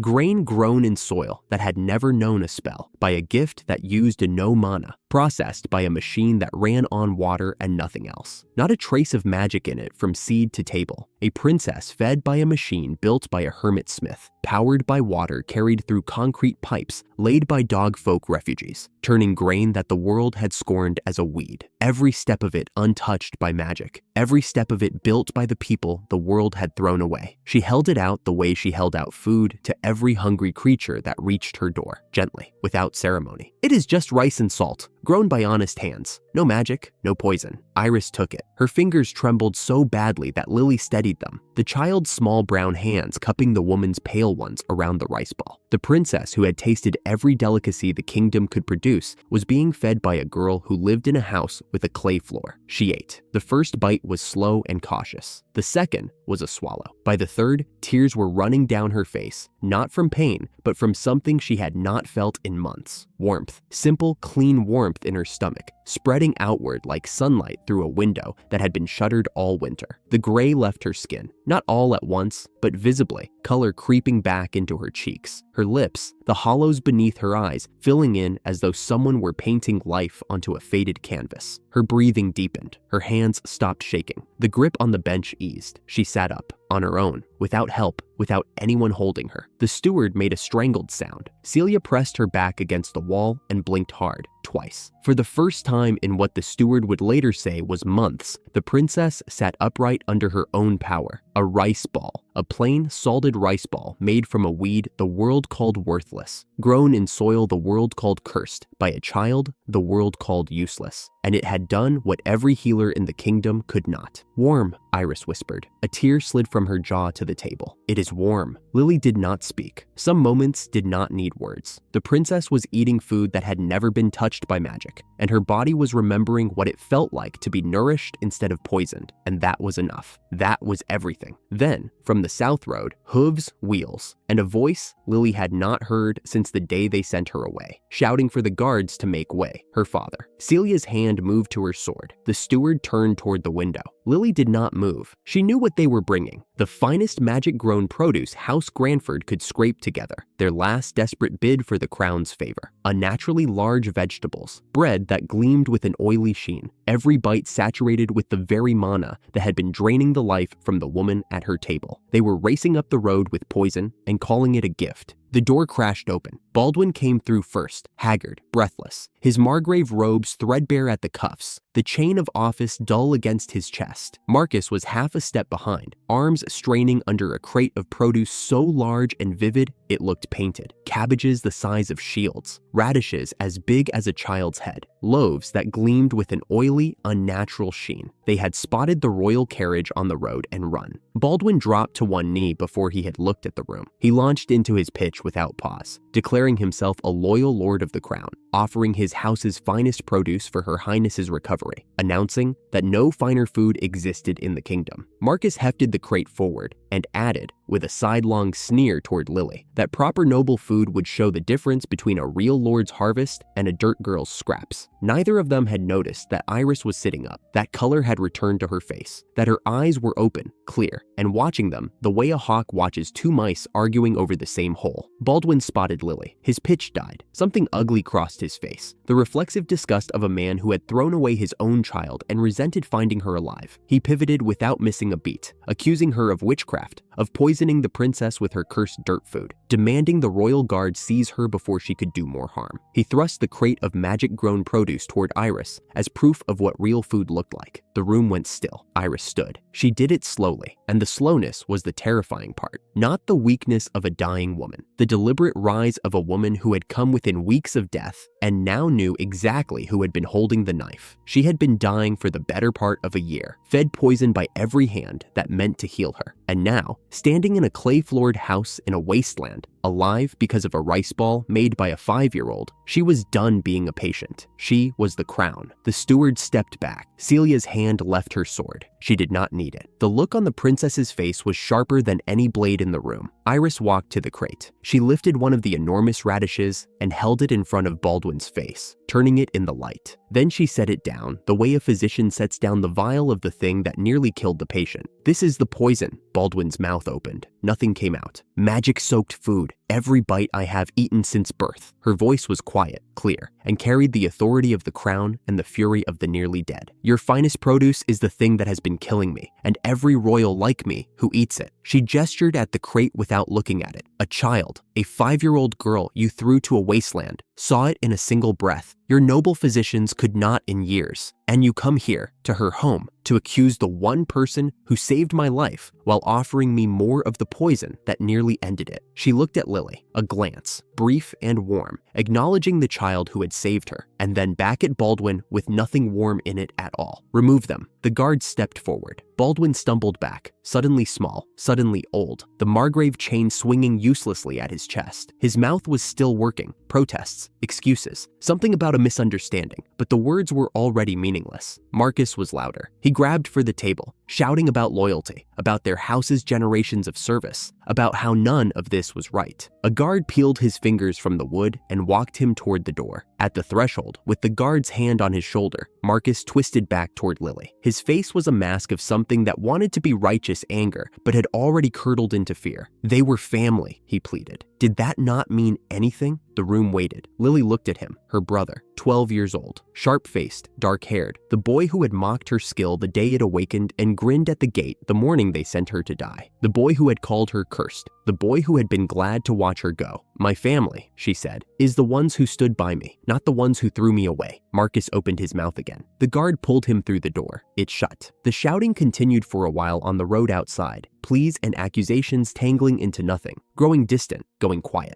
The silence after they were gone was the loudest thing in the room. Celia exhaled slowly. Her hand had not left the pommel of her sword for the entire confrontation, and she released it now with the careful deliberation of someone stepping back from a ledge. She looked at Lily. Her family stands here, not out there. Iris settled back onto the bench. The authority was gone from her posture now. What remained was a young woman sitting in a one-room house in a deathland, alive because of a rice ball, looking at the child who had given it to her. House Granford's lands will be investigated. The edge in her voice was still there, but quieter. Their magic farming practices, their conduct, everything. She paused. "The kingdom owes you a debt it cannot name yet, Lily, but I will name it, eventually." Lily nodded. She had known this was coming the moment she pressed her hands to the princess's wrist. The cure bound the crown to Ashvale. The exposure started the clock on her family's ruin. And none of it, not the vindication, not the justice, not the falling of the house that had thrown her to a grave, felt like winning. It felt like closing a door she had hoped, somewhere very small and very quiet inside her, might someday open again. "Lily," she looked up. Iris was watching her with an expression the steward had probably never seen on a princess's face. Shy, almost uncertain, the look of a woman who owed her life to a child and had no idea how to carry that debt without making it heavier than it already was. "Might I have another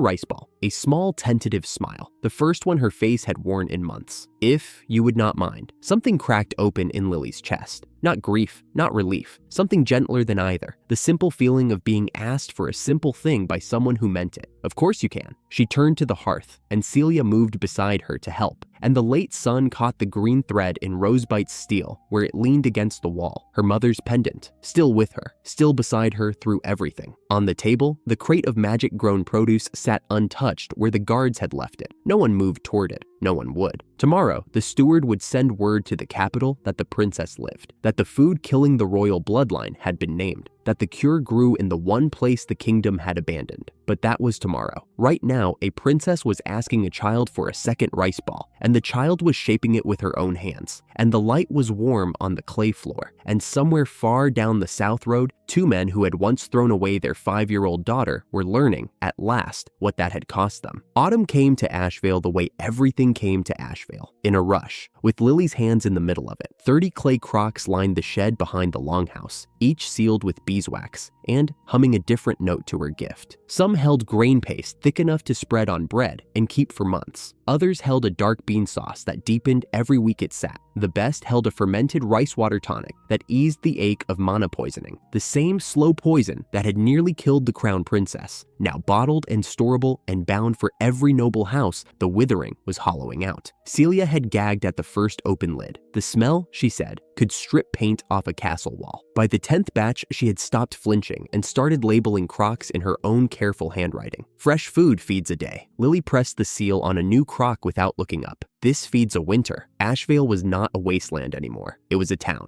double harvested, sprawling, its name spoken in markets and courts across the continent. The dog folk ran the storehouse with the earnest fury they brought to everything. Tonic and grain went out by the cartload to the capital, to the refugees who arrived hollow-faced and rode thin, to any camp the merchant routes could reach. The cellars were stocked deep enough to last a siege. Ashvale had become the only full larder on a starving continent. The name had traveled too far. A dog folk scout burst through the doorway at a dead sprint, ears flat, paws split from the run. He skidded on the flagstones and got 3 words out before his breath gave. Banners in the north. Celia's hand found her sword hilt. The knuckles went white. The Iron Empire. Her voice had gone clipped and formal, the way it always did when something was genuinely bad. A famine-struck military power that eats whole kingdoms. Thousands of soldiers, war beasts, a general whose name empties border towns. Her eyes found Lily's. And they are marching straight for us. Lily stared at the sealed crock in her hands. Inside it, the ferment ticked like a quiet heartbeat. How many? Thousands. A day's march. Maybe less. She set the crock gently on the shelf. Her hands were steady. Her pulse was not. An army that big, she said, almost to herself. The question is not how to fight it. She looked at Celia. The question is what it is hungry for. She stood on the wall the next afternoon and looked north. The defenses were real. Concrete that fire could not burn. Pitfall traps the dog folk had dug with the joy of creatures born to tunnel. Celia's blade, which had not lost a fight since the day they arrived. Enough to bloody an army. Maybe enough to make it hurt. Not enough to beat one. Lily counted the things she could not afford to spend. The dog folk who had come to her starving and trusted her with their lives. The fields that had taken a year of patience and bleeding hands to wake from a century of death. The people behind these walls who had nowhere else on the continent to go. She counted them the way a mother counts children in a fire, knowing exactly how many she cannot lose. We could hurt them, she said quietly. We cannot beat them, and I will not trade my people's lives for a battle we lose anyway. Celia's jaw tightened. Her hand worked the pommel of her sword the way it did when she was choosing between argument and acceptance. Their soldiers are gaunt. Lily had read the scout report 3 times. Their war beasts are thin. The whole army is starving, hollowed by the same withering that hollowed the crown, fed the same poisoned magic food that nearly killed a princess. She turned from the wall. Hunger is a better lever than any wall we can build. You cannot walk out to an army. I am not bringing soldiers. Lily was already moving toward the storehouse steps. I am bringing dinner. Celia closed her eyes. The wind pulled at her silver hair. When she opened them, the argument was over, and something harder had replaced it. The look of a woman about to follow a 5-year-old into the teeth of an empire who did not intend to come back without her. Then, I do not leave your side. They walked out together, 2 figures crossing the open ground between a small town's wall and an army that filled the horizon. The wind was in Lily's face, and it carried the smell of the host. Sour leather, unwashed iron, the thin, rank odor of men who had not eaten properly in months. She cataloged it the way she cataloged soil. Deficiency, stress, a hunger so deep it had become the army's true condition rather than its inconvenience. The host did not look like a wall of steel. It looked like a bruise, Dark iron helmets in uneven rows, war beasts chained and stamping but too thin for their harnesses, banners snapping above men who did not stand straight, 10,000 soldiers, and not one of them looked like he had eaten a full meal in a season. General Gideon sat atop the largest war beast at the column's head. He was enormous, broader than Magnus, taller in the saddle than Celia on her feet, encased in blackened iron plate scored with the marks of more campaigns than most soldiers survived. His face was weathered granite, creased deep and sun-dark, and his eyes had the flat patience of a siege engine waiting for the order to fire. He looked down at the two figures approaching his army and saw what everyone saw: a young woman with a drawn sword and a child carrying a covered pot. His demand came down from the saddle like a landslide. Ashvale would surrender its food stores, its building secrets, its land. The Empire had marched for a reason, and empires did not march back empty. He had expected a mage or a lord. He had found a child with a cooking pot, and his voice made clear he took the offering as mockery. Lily stopped 10 paces from the war beast's lowered head. The pot was warm against her chest. Celia stood half a step behind and to the right, blade bare, breathing controlled and shallow, eyes locked on the general's sword hand. For one stretched breath, nothing moved. Then Gideon's lip pulled back. He snarled something about insult, a cooking pot at a surrender, as though he had marched 10,000 men across a dying continent to be served lunch by an infant. His hand rose to signal the charge. The army shifted behind him. 10,000 boots adjusted in the dirt, and the sound rolled across the plain like distant thunder. War beasts lowered their heads. Pikes tilted forward in the second rank, catching the flat gray light. 30 paces between Lily and the front line. A mounted charge covered that distance in less time than it took to draw 2 breaths. There would be no running, no wall to shelter behind. If that hand came down, Celia would take the general and die beside the child she had chosen over a kill order, and Ashvale would follow them into the dirt. Celia's voice came through her teeth, pitched for Lily alone. Steady. 3 breaths passed. Each one lasted a year. Lily looked up at the general on his war beast. She did not shout, did not plead. She spoke clearly, the way a child speaks when she has thought carefully about what to say and will only say it once. When did you last eat real food, General? The raised hand did not move. When did any of them? She was looking past him now, past the armor, past the pikes, at the men inside. Gaunt cheekbones above iron collars, wrists too thin for their gauntlets. A soldier in the 3rd row swaying on his feet the way Lily had seen refugees sway before they collapsed. War beasts whose ribs pressed through hide that should have been thick with muscle. An army marched on magic-grown rations that poisoned as they fed, because the Empire's own soil was as dead as everyone else's, and no one had told the soldiers that the food keeping them upright was also killing them slowly from the inside. I am not offering surrender, Lily said. Her voice carried across the silence between 2 forces that were 1 word from bloodshed. I am offering dinner before anyone dies for nothing. Gideon's hand had not moved. The charge was still 1 word from reality. Lily lifted the lid of the pot. She had chosen the moment for the wind. Her gift read air the way it read soil, pressure, direction, what a current carried and where it would land. The breeze had been in her face since they walked out. She had felt it turning a minute earlier, swinging south, coming now warm off Ashvale's living fields. The gust caught the steam rising from the open pot and carried it forward over the plain like a slow, warm tide. Rich, real, living food. A thick root stew, slow cooked with fermented bean paste and salt,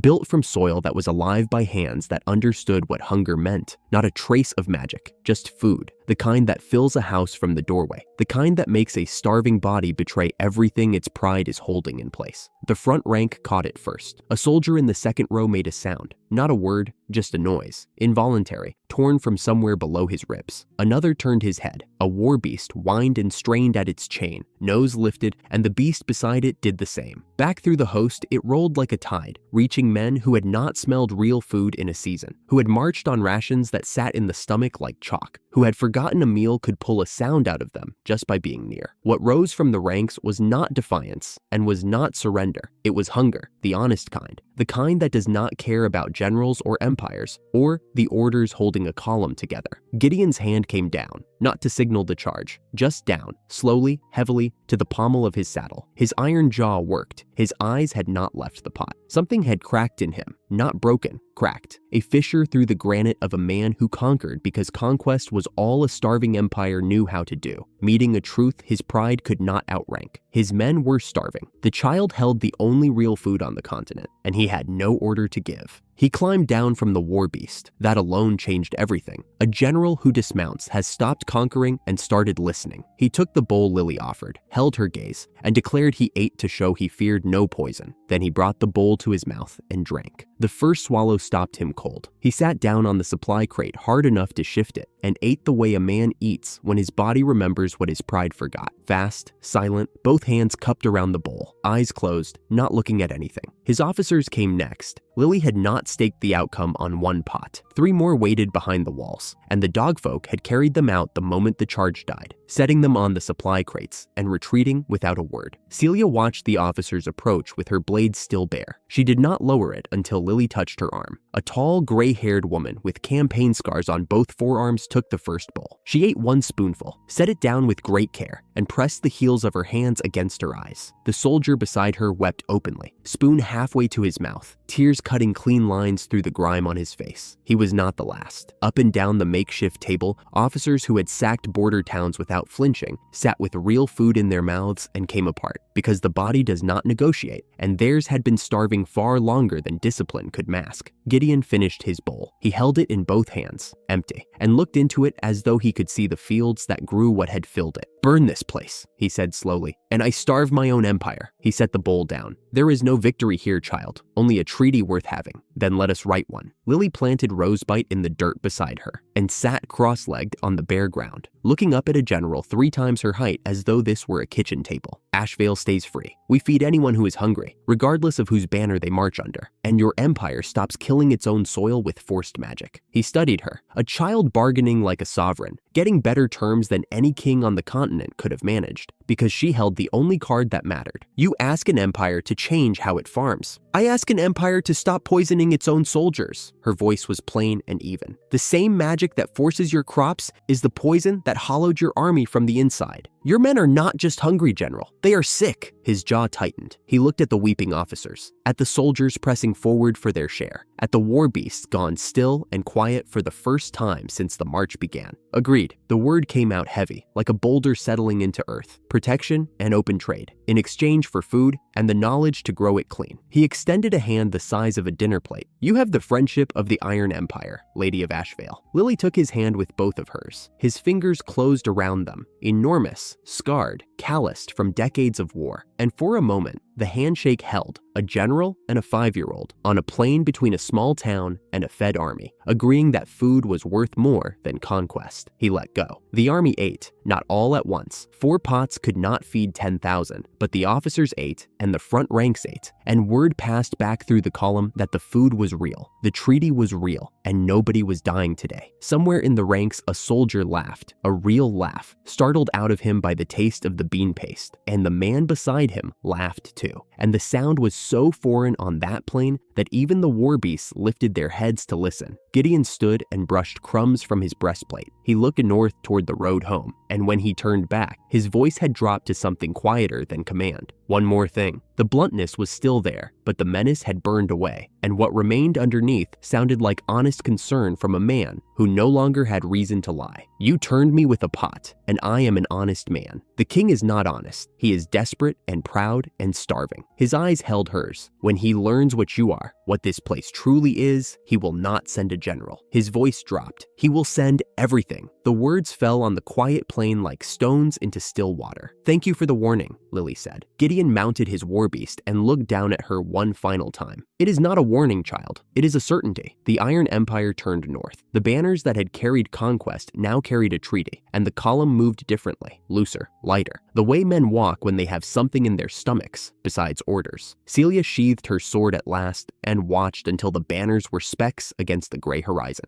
"An empire," she said quietly, turned to a friend over a pot. Lily did not answer. She was looking south, toward the capital, toward the crown, toward a king who was also starving and had no general's honor to stay his hand. "Then we had best be ready," Celia said, "for the crown." The wind shifted. It came from the south now, warm and full, carrying the green smell of Ashvale's living fields. Lily stood on the empty plain between her town and the horizon, 5 years old, holding an empire's friendship in one hand and a king's coming wrath in the other. The only thing she knew for certain was that the next enemy would not be turned by a single pot of stew. The tonic came from the overflow grain, The surplus Lily refused to let sit idle while the world outside went hungry. She had spent 2 weeks coaxing the brew, adjusting the warmth, reading the fermentation, with her gift the way she read soil, listening for the moment the liquid shifted from sour and sharp to something cleaner and bell-bright. When it was ready, she drew a small cup and held it up to the afternoon light, filtering through the open shutters. Celia leaned against the doorframe with the expression she reserved for Lily's experiments. Another rot? Lily breathed the steam.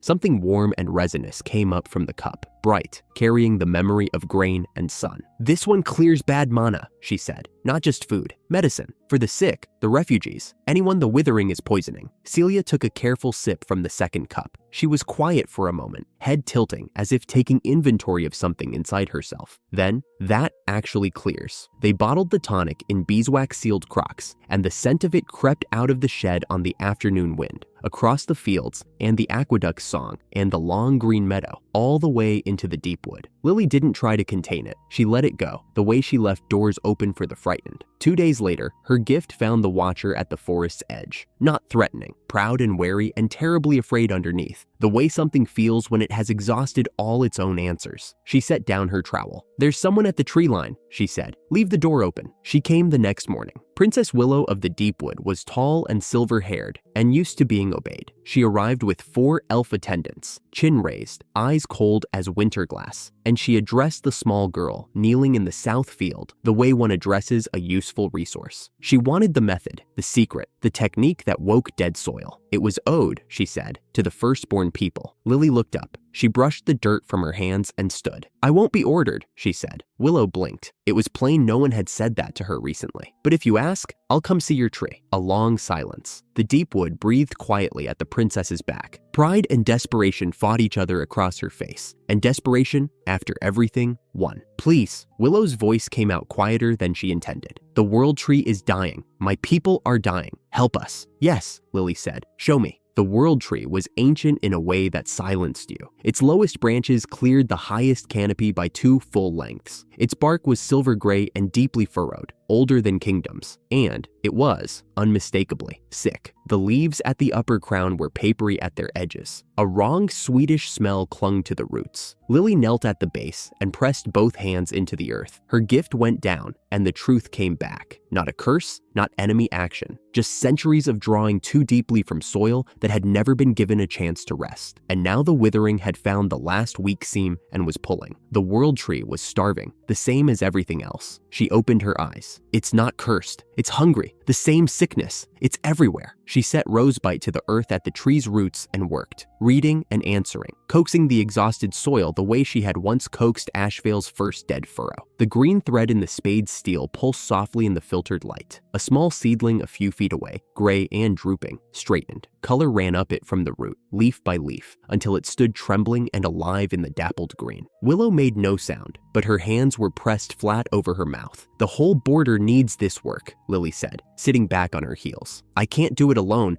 but with your people helping it holds. Your forest knows how to heal. It just needs the soil to let it." "What do you ask in return?" "Timber, world tree wood for building." Lily looked up at her. "And equality, not tribute. Partners." The elf princess studied her for a long, wordless moment. "You treat me as an equal," she said finally, "and you have mud on your face. Someone showed me what it feels like to be treated as less than that." Lily stood and dusted her knees. "I don't want to do it to anyone else." That was the answer to that. The alliance was struck on the spot, in the quiet of the deep wood, with the smell of healing soil rising around them. The timber arrived on elven wagons, great silver-white logs, lighter than pine and harder than oak, smelling of deep forest and old rain. Magnus stood in the road before the first load with his arms crossed and was silent for a full half-minute. That was his reverence. Barker's dogfolk dug and poured the reinforced concrete foundations. Magnus's smiths shaped the iron bindings and world tree beams. Willow's craftsmen finished the curves and carvings, fitted everything smooth and snug, with water running through new stone pipes and green planted in every courtyard window box. When the last wall was dressed and the water began to flow, Celia walked the main street once from end to end and came back slowly shaking her head. A deathland. She looked at the silver wood glowing in the evening light. Prettier than the capital. Who would believe it? Lily looked at the street, white concrete and silver wood, lanterns just coming on above elven carvings, green in every window, and felt something she had no word for yet, steadier than triumph, more permanent than pride, something that felt, perhaps, like belonging. Concrete bones, world tree beams, elven hands, she said quietly, built by the whole world, for everyone. Barker thumped both paws against the longhouse wall twice and announced to the evening air that his people had built their finest work yet, and the mistress had better get used to saying thank you. She laughed. It was a very good sound. Lily hosted the gathering on the first night the hall was finished, and the table held people who 3 months ago had been strangers or enemies. The royal envoy from Princess Iris sat in the crown's formal colors, Iris's personal letter of gratitude on the table beside her cup. General Gideon occupied half a bench by himself and ate everything within reach twice. Willow sat across from him, back straight, and eyes carrying that particular elf brightness that meant she was enjoying herself more than her dignity strictly allowed. An empire's general, an elf princess, and a crown's envoy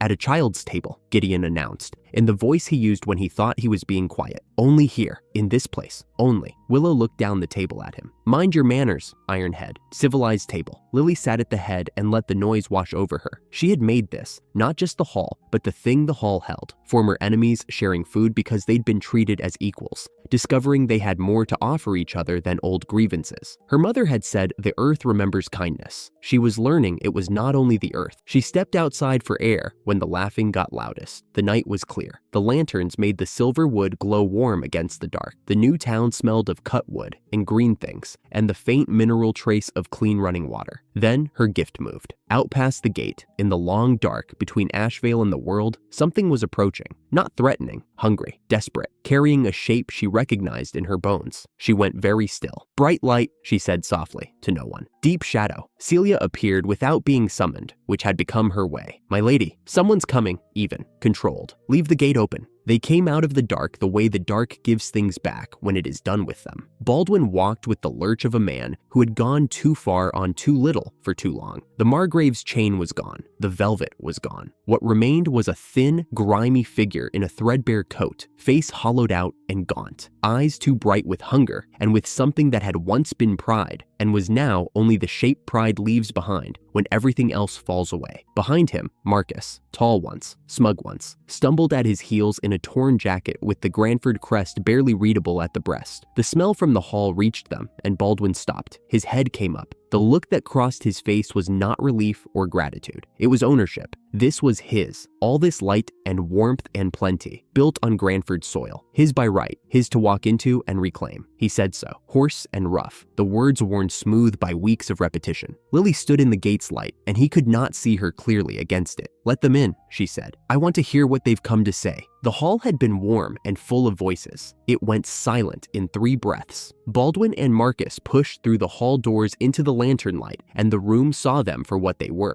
the remains of something that had once carried power, wearing it now only as a ghost, gaunt, filthy, smelling of the road and long hunger. Baldwin swept the crowded hall with desperate eyes, and the delusion took him immediately. A feast, a paradise, wealth, his land, his to reclaim. He addressed the hall the way he had once addressed his great manor, with practiced authority, the shape of command intact even with nothing underneath it. He declared that this town stood on Granford soil, that the wealth here was Granford wealth by right, that he had come to take back everything owed him. Marcus found his voice half a beat behind. He pointed at Lily, who had come in through the side door and stood at the hall's head. He called her a thief. He used the name he had always used for her in his worst moments, weed nothing, and demanded she step down. The room did not move. The royal envoy rose, slowly, deliberately, with the measured pace of someone who has done this before. Her voice was precise and carrying. She named them. She read what they were, the former lord and heir of House Granford, stripped of title and land by royal decree for draining their own soil past recovery and leaving their people to starve while they reached for magic that was never going to save them. Gideon rose next. He said nothing at all. The sheer fact of him, the iron-armored general of an empire, contempt plain on his granite face, said everything. Willow rose last. She did not look at the 2 men with anger. She looked at them the way one looks at something already judged by its own choices. The verdict entered and merely waiting to be read. Baldwin turned in a slow circle. Marcus turned with him. They had not walked into a paradise to reclaim. They had walked into a court of judgment, and every seat was occupied by someone who had stood with the daughter they threw away. At the head of the table, a small girl in a work-stained cloak set down her cup with a quiet click. She looked at her father for the first time in years. "Hello, father." Baldwin stared at her. She was 5 years old, and she was the smallest person in the room. Dirt on her hands, a mud-spattered spade at her side, hair windswept since morning, and every person at every table was watching her, and not one of them was watching him. He started to speak. The old voice, the Margrave's voice, the one that had pronounced her exiled in a hall not unlike this. The words came out thin, stripped of their authority, because authority is not something you carry with you. It is something the room lends, and the room was not lending. Lily waited. She had learned, in the long work of waking dead ground, that silence is something you can build with. "You came here because you're hungry," she said. Her voice was even and unhurried. "And because you believe you're owed something." A pause. "I want to tell you what actually happened, so everyone in this room understands what was thrown away and why." She did not raise her voice once. "You exiled a 5-year-old child to a graveyard," she said, "a place where nothing had grown in 100 years. You called it a fief. You handed me a cart and a knight and a death sentence wrapped in polite language, and you signed the scroll in front of your entire house so no one would question it, still even, still quiet. You did it because a skill you didn't understand frightened you, and because frightened people with pride find it easier to throw things away than to look at them." Baldwin's mouth worked. The old argument came out, the one that had once felt like solid ground. She had embarrassed the house. 0 mana was a mark on the bloodline, unheard of in a noble line. Any responsible lord would have done the same. "You decided that,"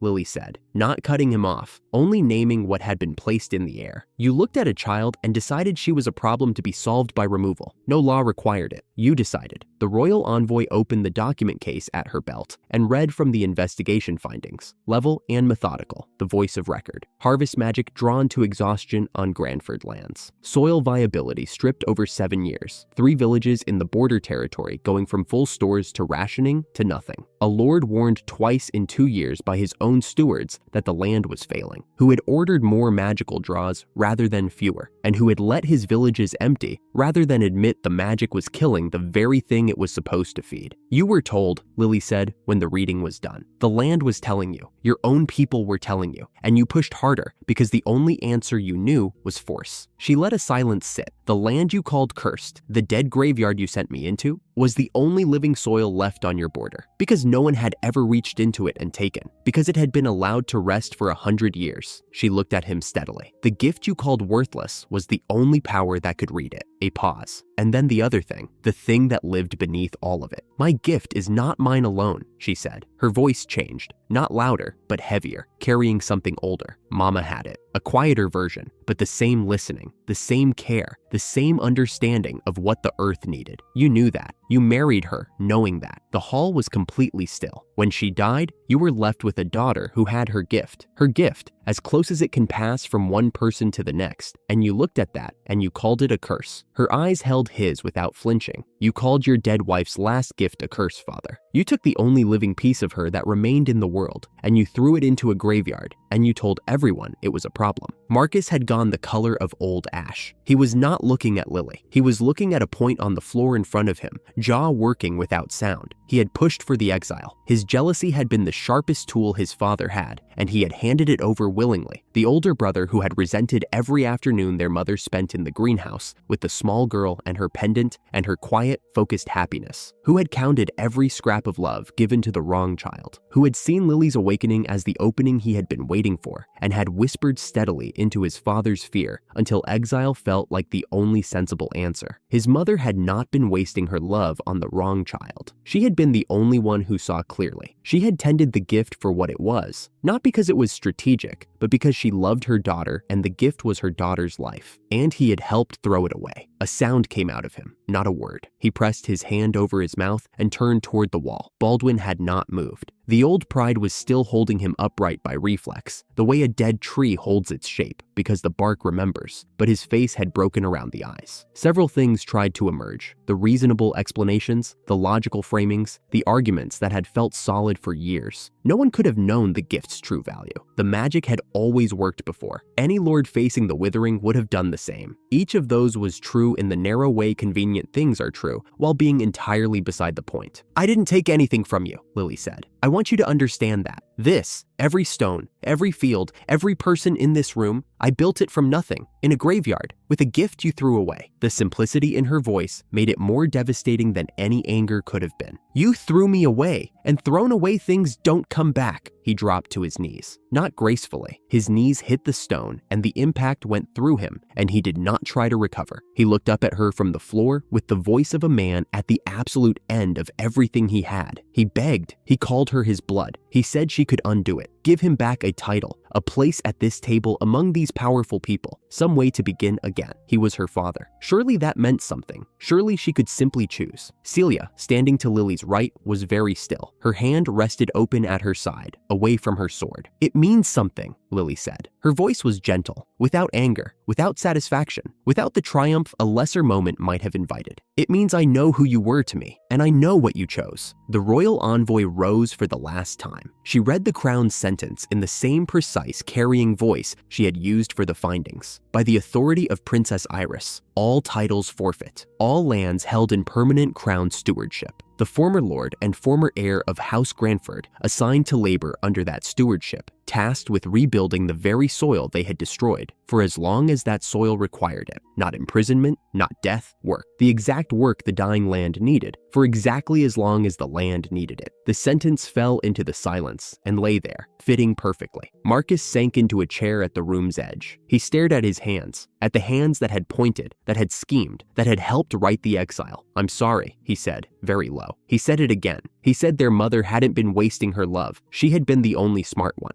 the only one who truly saw, and he had helped send her last living gift away. The words fell, and there was nothing left to catch them with. Baldwin was weeping, not performing it, just the kind that comes when the walls fall at last and there is no reason left to stop it. Lily looked at her father for a long moment. Then she turned toward the kitchen passage. Barker, he was already there, had been standing quietly in the passage doorway, waiting, the way he always seemed to know when he was needed. "Bring bread," she said, "and the tonic." He went without a word. The hall watched. The bread that arrived was plain and dark and warm. The honest bread of a working settlement, nothing fancy. Barker set it on a low stool between Baldwin and Marcus, alongside 2 cups of the mana clearing tonic, and stepped back. "Eat," Lily said. Baldwin looked at the bread. He looked at his daughter. Something moved across his face that had no simple name. Shame and hunger, tangled together with the specific agony of receiving mercy from the person you wronged, knowing you would not have shown it yourself. His hands shook as he reached for it. He ate. After the first bite, the tears came harder, not softer. The bread was good, simple and honest, and deeply, fundamentally good. The way food is only good when it comes from soil someone cared for, and when you understand exactly what that care means, and you understand it too late. He understood it completely, and it was too late for understanding to change anything. "This is all House Granford will ever receive from me." Lily's voice was quiet and final, without cruelty. "Bread and medicine whenever you need them,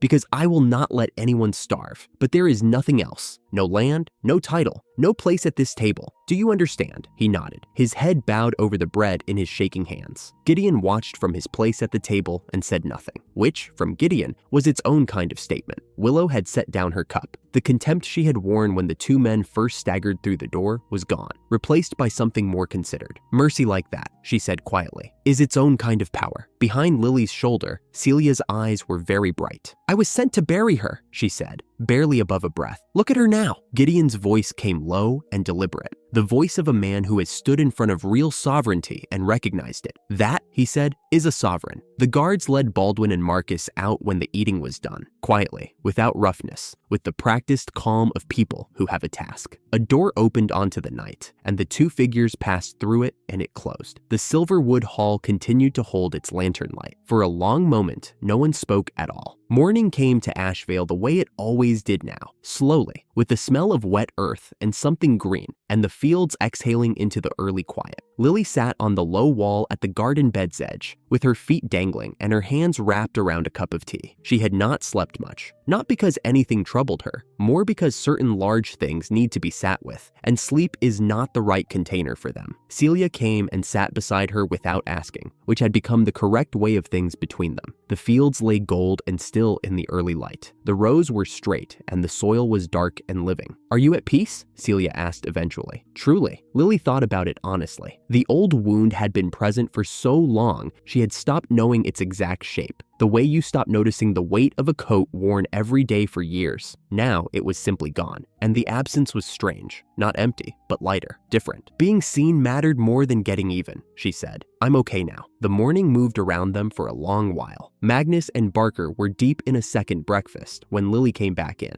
and Gideon had apparently discovered that dog folk salted fish was better than any Imperial Army recipe. Willow was ignoring all of this with great dignity, while clearly stealing glances at the fish. The room shifted when Lily entered, not because she asked for it, but because she had simply become the kind of person rooms pay attention to. The royal envoy set aside her cup. "There are things to say," she said. "If you're ready, tell me." The envoy went first with Iris's own words, relayed exactly. The kingdom's soil north of the capital was failing fast. 3 of the 5 great harvest magic houses had lost more than half their yields in the last season alone. The royal storehouses held perhaps 11 months of rationed supply, and when market prices became walls, patience would not hold long. Gideon leaned forward. In the Iron Empire, the same picture. The southern farmlands still failing. The Emperor's court sending back a single question through his general. How long before Ashvale's method could spread to the Empire's dying fields? Willow spoke last and quietly. The Deepwoods border had stabilized where they'd worked together, but the World Tree's deeper roots were sending word of the same depletion further north, further in. The elves had lived long enough to remember a world with better soil than this, and what they saw now was not a local wound. The withering was everywhere. It was accelerating. And Ashvale, one small valley reclaimed from a graveyard, was the only place on the continent that had reversed it. They were not bringing threats. They were bringing the truth and asking what she intended to do with it. Lily set her cup down and thought of the first morning she had pressed her hands to Ashvale's dead grave rock, the way it had felt underneath, not empty, but sleeping, patient, waiting to be remembered. "I know," she said. "I've felt the withering pulling further every season. It is not going to stop on its own." Willow looked at her across the table, direct and unguarded. "The whole world is the dead land now. Will you wake it?" The morning came gold and clean through the World Tree wood windows. The fields ran green and heavy to the horizon. She had made that, from nothing, from stone, from a gift that everyone had called a curse and thrown away. "Then we don't just save Ashvale." Her mother's words came up naturally, not as a quotation, but as bone. "The earth remembers kindness. We have to remind it everywhere." Magnus brought his hammer down flat on the table. Not hard, just the single decisive thud of a man whose arms had been getting bored and who was ready for the next great build. Barker's tail swept the air. Celia met Lily's eyes across the room. What was in her expression was not surprise, and not even pride exactly. It was the look of someone who made the right choice years ago, in a cart on a dead road to a graveyard, and has been watching that choice become everything it was ever going to be. "Then, wherever the dying soil is," Celia said, "I'll guard your road to it." Lily looked at them all, the general, the elf princess, the knight, the smith, the elder of her dogfolk family, the crown's voice, and nodded once. The road out of Ashvale was long. It went everywhere. That was fine. Thrown away things don't come back, but kindness grows. The south smelled of ash before they reached it. Lily rode in the supply cart with Rosebite across her knees, watching the world die by degrees. The closer they drew to the pure church's heartland, the more the soil changed. Pale, then paler still, the faint ochre of ground that had forgotten how to hold water. She pressed one hand to the cart's side rail and listened with her gift. The answer that came back was long and hollow and sad. Celia sat at the front of the cart, sword loose in its scabbard. She had not relaxed since the first whitewashed shrine marker appeared at the road's edge 2 days prior. "Their doctrine calls composting defilement," Celia said, without preamble. She had been turning the problem over since the mission began. "They believe organic decay draws corruption, burns everything the catfolk bring through. Herbs, spice, seed stock, fermented goods. Any caravan the knights find carrying it, they burn." Lily looked at the pale sand banking against both sides of the road. and the soil dies because nothing is ever returned to it. Yes, and the people starve. Celia's jaw tightened. She did not answer again. She did not need to. A kobold scout scrambled up over the cart's tailgate from the road behind, his wide ears flat. "Smoke ahead, mistress. Someone is burning a harvest." Lily was already on her feet. The spices were going up in a column of dark smoke that smelled of something precious being destroyed. A young woman knelt in the road ahead of the flames. Small, her coat the warm patchwork of tortoiseshell fur, round ears flat against her skull, tail coiled tight around her feet. She was still arguing with a knight in white plate armor who stood with his torch raised and his decision already made. Half a dozen more knights ringed the burning cart, and the cat girl's two pack animals shifted and stamped in the heat. The knight captain spoke in the voice of a man accustomed to being the last word on things. He named the cargo, tainted by the nature of the creature who carried it. He named the burning mercy. He named any objection a further offense that would earn the merchant herself the same treatment. Lily said, very quietly, "Celia." Celia was already moving. She took the captain's sword wrist from the left, hard and exact, and had his blade in the dust before his order understood they were under attack. The kobold team came from 3 angles at once, with nets and rope, and the quiet efficiency of creatures who had built a city from dead stone.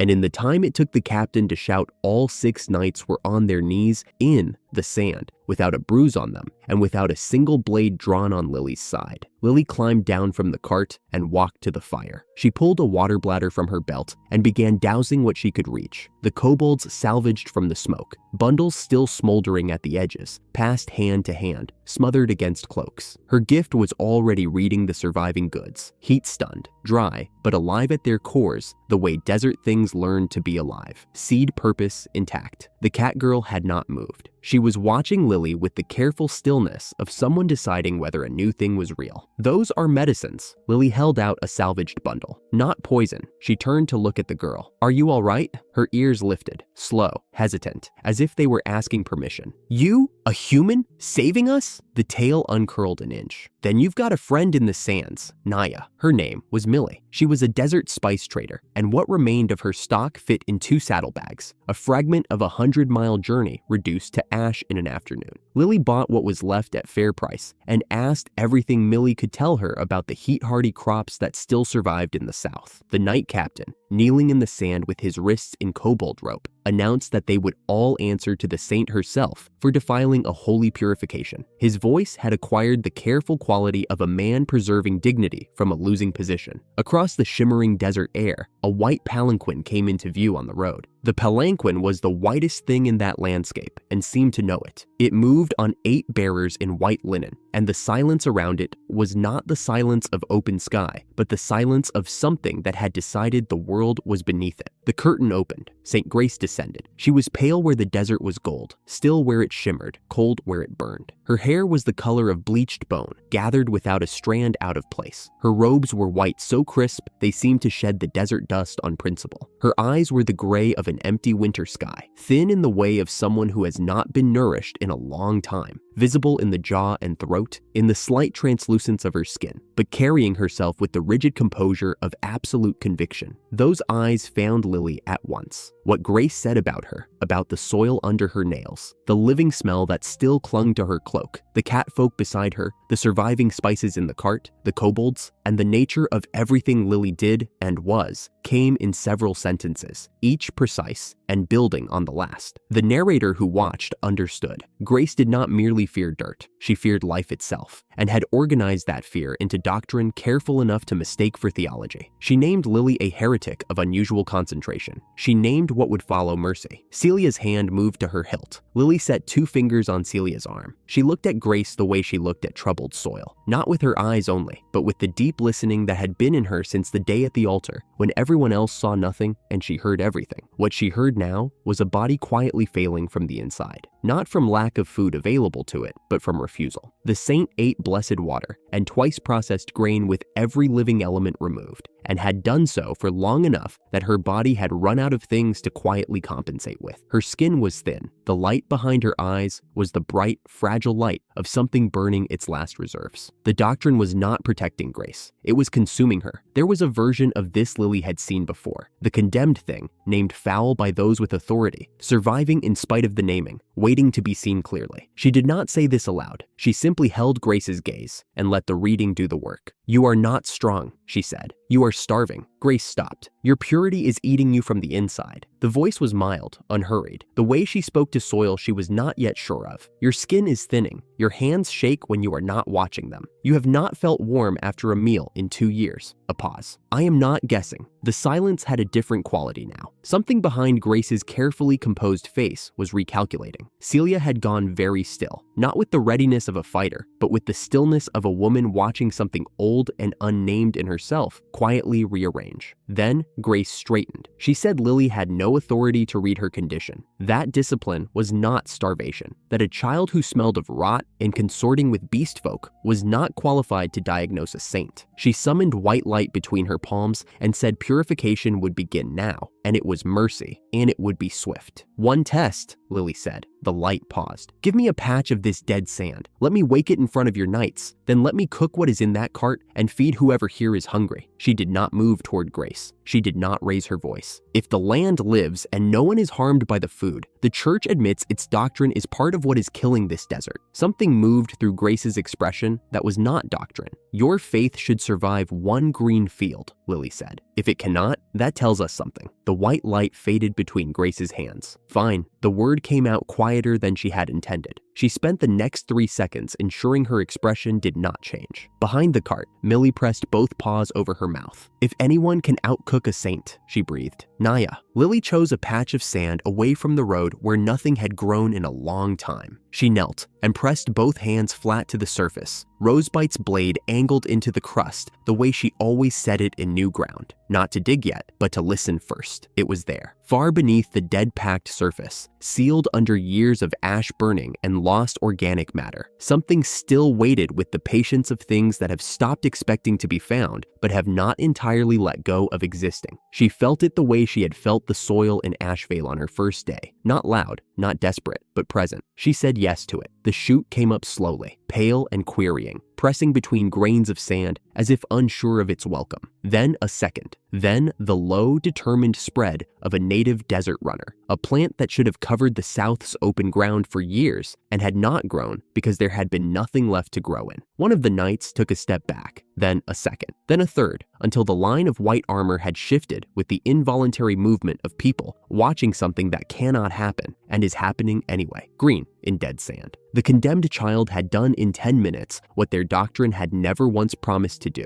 return life to ground that had forgotten it. Grace watched from behind her stillness. She did not step back, but her hands, which had been clasped before her, had separated. Lily stood, brushed the sand from her knees, and went to the cart. The meal took the length of a long prayer to prepare. Millie hovered at Lily's elbow through all of it, ears fully raised now, tail at the upright angle that meant she was in her element. Desert pepper from a tight-packed bundle, sun-dried herb from the deep wastes with a root system built to survive a decade without rain. A native grain the church had classified as impure because the cat folk grew it and therefore assumed it corrupted. Millie named each ingredient as she passed it over, quietly and with the pride of someone whose knowledge had been called heresy for a long time. The desert pepper crackled in the pan. It smelled, Lily thought, of every country she had passed through that was still alive enough to grow something, of Ashvale's first harvest, of the rice she had shaped into a ball and pressed into a dying princess's hands, of the bread she had set before her father in the only mercy she intended to give him. Food was the same everywhere. It did not know about doctrine. The smell reached the kneeling knights before the meal was ready. All 6 had been riding desert patrols for 6 weeks on the same sterile ration as the saint. 3 of them turned their heads at once, and the movement was not defiance, but something much older and simpler. Lily filled a bowl and carried it to Grace. The saint had not moved from her position near the palanquin. Her hands were at her sides, and she had been watching them. Lily held the bowl out without ceremony. "The devil grass," she said. She had heard that name twice today, and had decided the honest name was better than the careful one. "Eat, and we'll see what filth does to a saint." Grace looked at the bowl. The desert held everything in that pause. The green in the sand, the smell of the meal, the watching line of knights, the small girl standing in the amber light with a bowl and no fear anywhere in her face. Then Grace ate. The first bite was careful, the caution of someone stepping onto ground they have never trusted. The second was not. Color reached her cheeks before she could compose herself against it. Warmth that the bleached bone's certainty had been absent long enough to forget. She set the bowl down once, pressed her palm flat over her sternum as something shifted, and then picked it up again and finished it. She stood in the late afternoon light with color in her face, and her hands steady at her sides, and her eyes very bright, and the doctrine she had lived inside fell away from her the way a casing falls when the thing inside no longer needs protecting. "It doesn't defile me." Her voice was different now, quieter, rawer, the voice of someone who has stopped performing entirely. "It's warm. I feel alive." Lily waited. "We had it backwards." Grace set the empty bowl on the cart rail. She was not apologizing, and she was not performing. She was naming what she now knew, the way a person names a fact they have watched proven in front of their own body. Sterility is the death, not life. She turned to her knights. The persecution of the catfolk was over. The burning of crops was over. She said so in the same carrying voice she used for doctrine, because it was doctrine now, the new kind, the kind built to fit the world as it actually was. The church's hands would go into the soil rather than fire. They would begin in the south, with what was already growing. Millie made a sound between a laugh and a sob,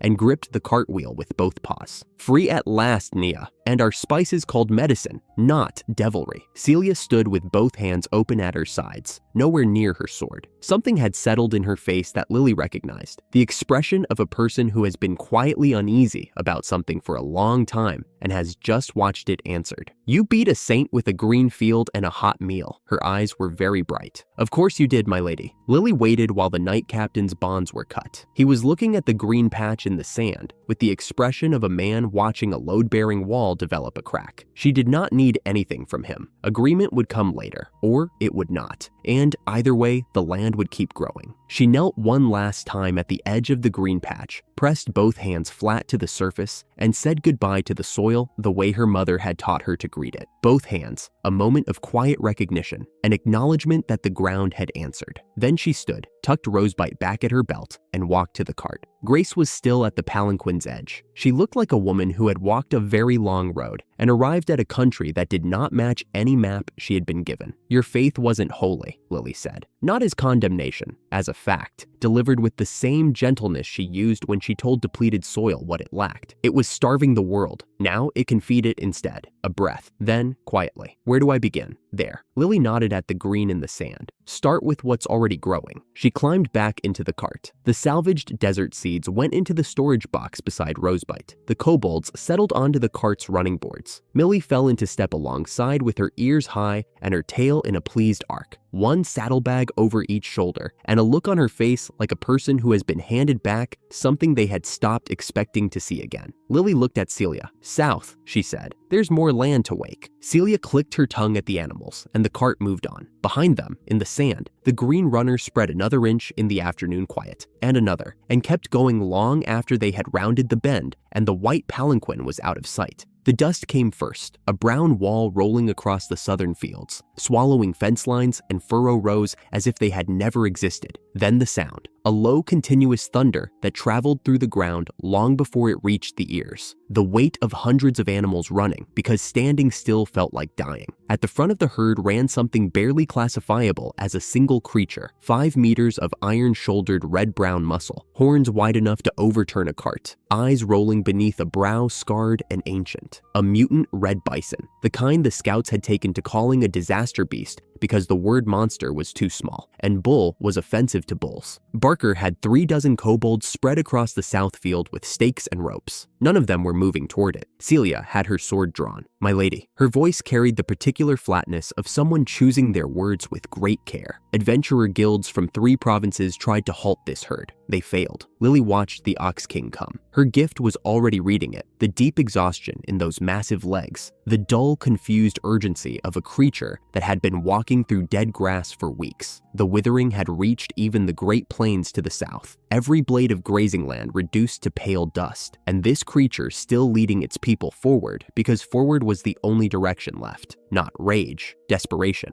"They're not attacking," she said. "They're asking." Celia stared at her. "They are trampling the south field. They can't see it. They can't see anything but hunger." Lily looked back at the covered cart behind her, the batch of fermented silage she had spent 2 days designing, rich with the minerals and salt, and compressed dried grass. Her gift said starving cattle needed most. She picked up the feed bucket. "Keep the herd wide. she told Barker. "I just need to reach the leader." What happened next was not subtle. Celia moved ahead of her in one step, sword up, body squarely between the child and the oncoming mass. Barker scrambled to the left, kobolds fanning out in a wide living barrier on both sides. The Ox King was 60 meters away, then 50, then 40. Lily held the bucket into the wind and let the smell do what her gift had designed it to do. The Ox King did not stop cleanly. It skidded, 4 tons of forward momentum, carving trenches through the earth. And when it finally halted, it stood trembling, air bellowing in and out of its enormous chest, head low and still. Then it turned toward the smell. Celia's knuckles on the sword hilt had gone white. She held her ground. Behind her, Lily held the bucket steady. The great head came down slowly, like something large that has decided caution is worth the cost. The muzzle reached the feed and the Ox King ate, long, deliberate pulls, the bucket draining. And with each mouthful, some of the trembling worked out of its haunches, out of its shoulders, out of the locked and furious set of its enormous jaw. When the bucket was empty, the beast stood with its muzzle still touching the rim and breathed, once, fully, all the way in and all the way out. Then it folded. A slow, creaking, enormous surrender, and it lay down in the grass like a calf that had finally found a warm patch of sun. The herd stopped. Every animal in it watched their king. Then, one by one, as though they had been waiting for permission, they lowered their heads and followed him down. Celia's sword arm dropped. She said, "It rolled over," in the voice of someone whose threat model had just been permanently revised. "Like a calf. It's the first time it's been full in weeks." Lily moved around Celia and crouched beside the great lowered head, pressing one small hand flat to the coarse red-brown fur between its horns, the way she always greeted new ground. "Not conquered," she said quietly. "Rescued. You're mine now, and you'll never starve again." The Ox King's eyes drifted closed. Barker stood with his paws on his hips, tail beginning to move, surveying the settled herd. "Mistress?" He stopped and then simply waved his broad paw at the whole improbable scene. 200 head if there's one. Woof. Milk, Lily said. Protein, draft animals. She stood and looked back at him. "Tell the carpenters we need barn plans by morning." The ranch went up in 4 days. Magnus arrived from the main forge with prefabricated fittings and threw himself into the cattle infrastructure with the enthusiasm of a man who had been waiting for a project of appropriate scale. Barker's crews poured the concrete footings with the easy competence of people who had done this many times and were simply doing it larger. The Ox King and his herd settled into the new enclosures as if they had always known a barn was coming. By the time the first relief caravans rolled south, heavy with dense travel rations and stoppered jugs of broth, enough to revive a village on a week's supply, Millie had already walked through the milking shed and identified the gap. She pressed her nose to one of the copper churns, ears high and precise. "Better," she said. "Much better, Naya. Protein, milk, salt from the eastern mineral flat, all of it. But the sea depth is still missing from your broth." Lily knew.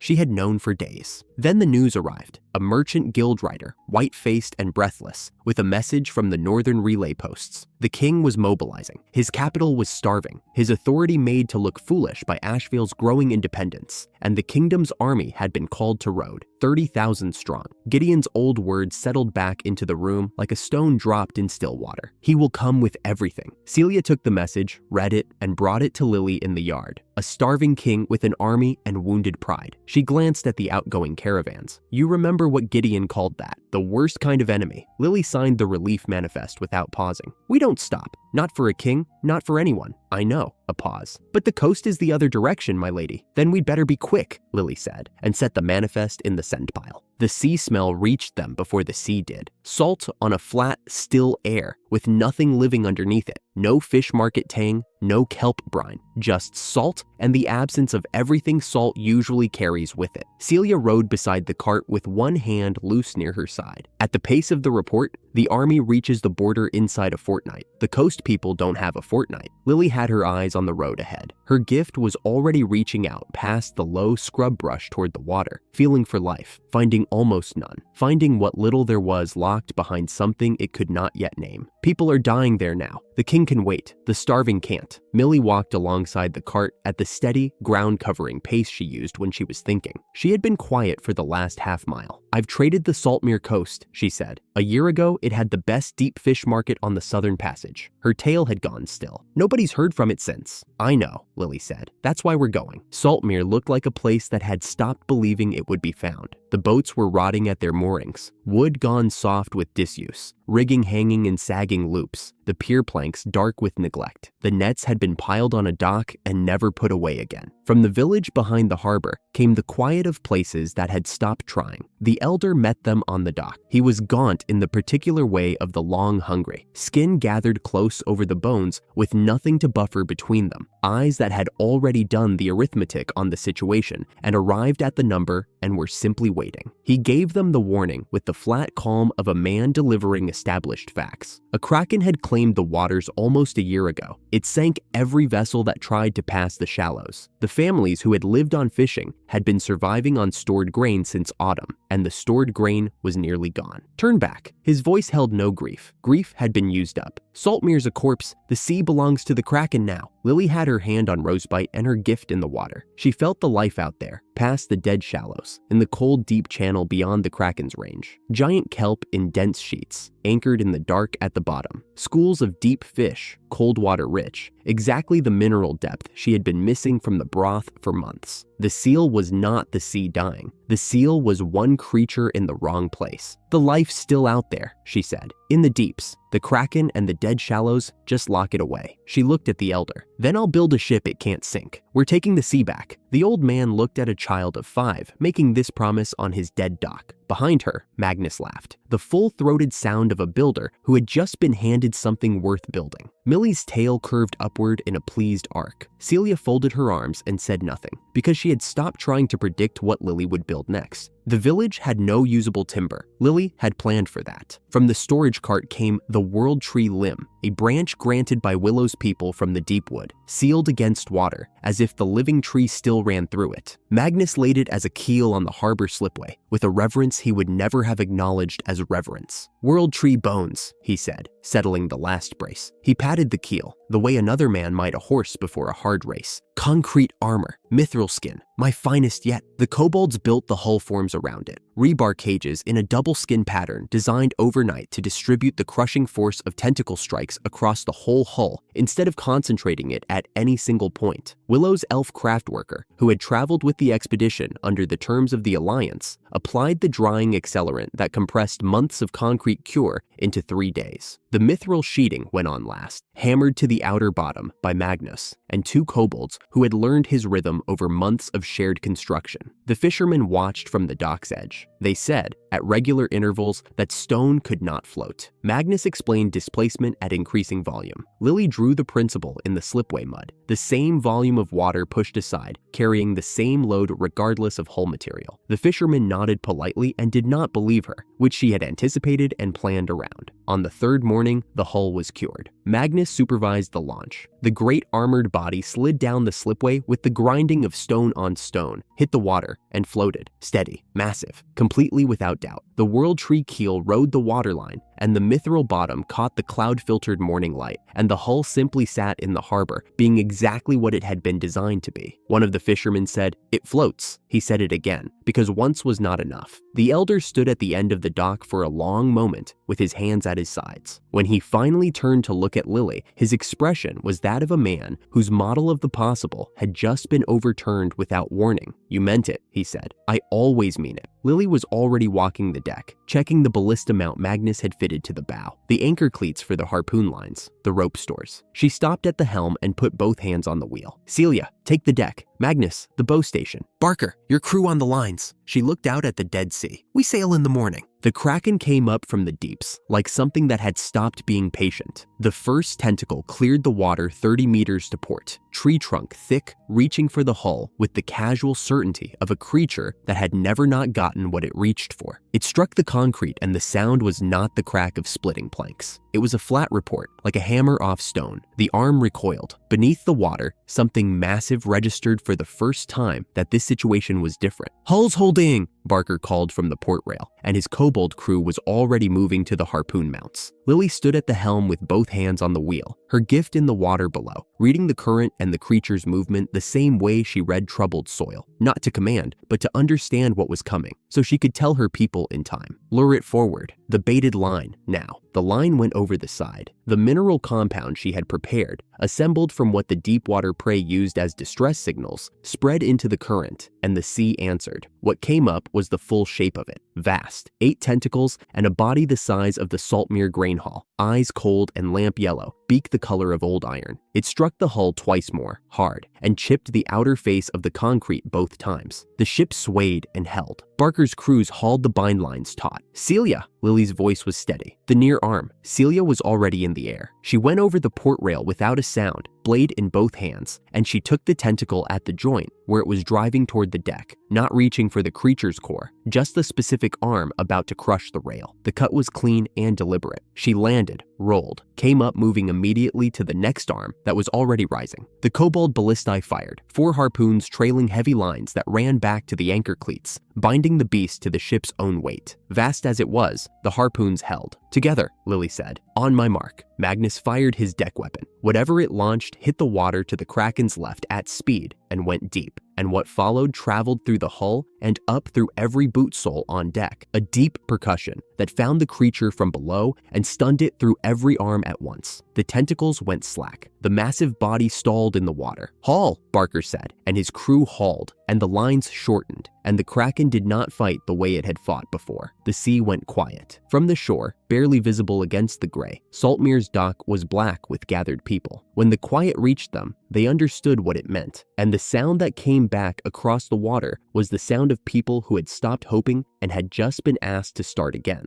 The first thing Lily did when they brought the Kraken in was ask Barker to portion the meat for the village. The fishermen ate that evening without much talking. There was something in the quality of their eating, heads bent, hands working, the deliberate focused silence of people putting food inside themselves after a long time without enough. The elder sat with the rest and did not speak for the whole meal, and nobody needed him to. With the deep safe, the crew went out the next morning and brought back what the coast had been holding for them. Giant kelp in dense hanging masses, dark and mineral heavy. Deep fish from below the withered shallows. Cold water flesh carrying a specific depth of nourishment Lily had been reaching for since the first relief batches came back only half effective. She worked through the night with Millie and the village elders, teaching the preparation, the drying frames, the fermentation process, the mineral extraction stock. Her gift sped the curing. The same patient listening she used to tell depleted soil what it lacked turned now toward the kelp and the cold fish, giving them permission to be ready. What would have taken months took 3 days. She tasted the completed broth at dawn.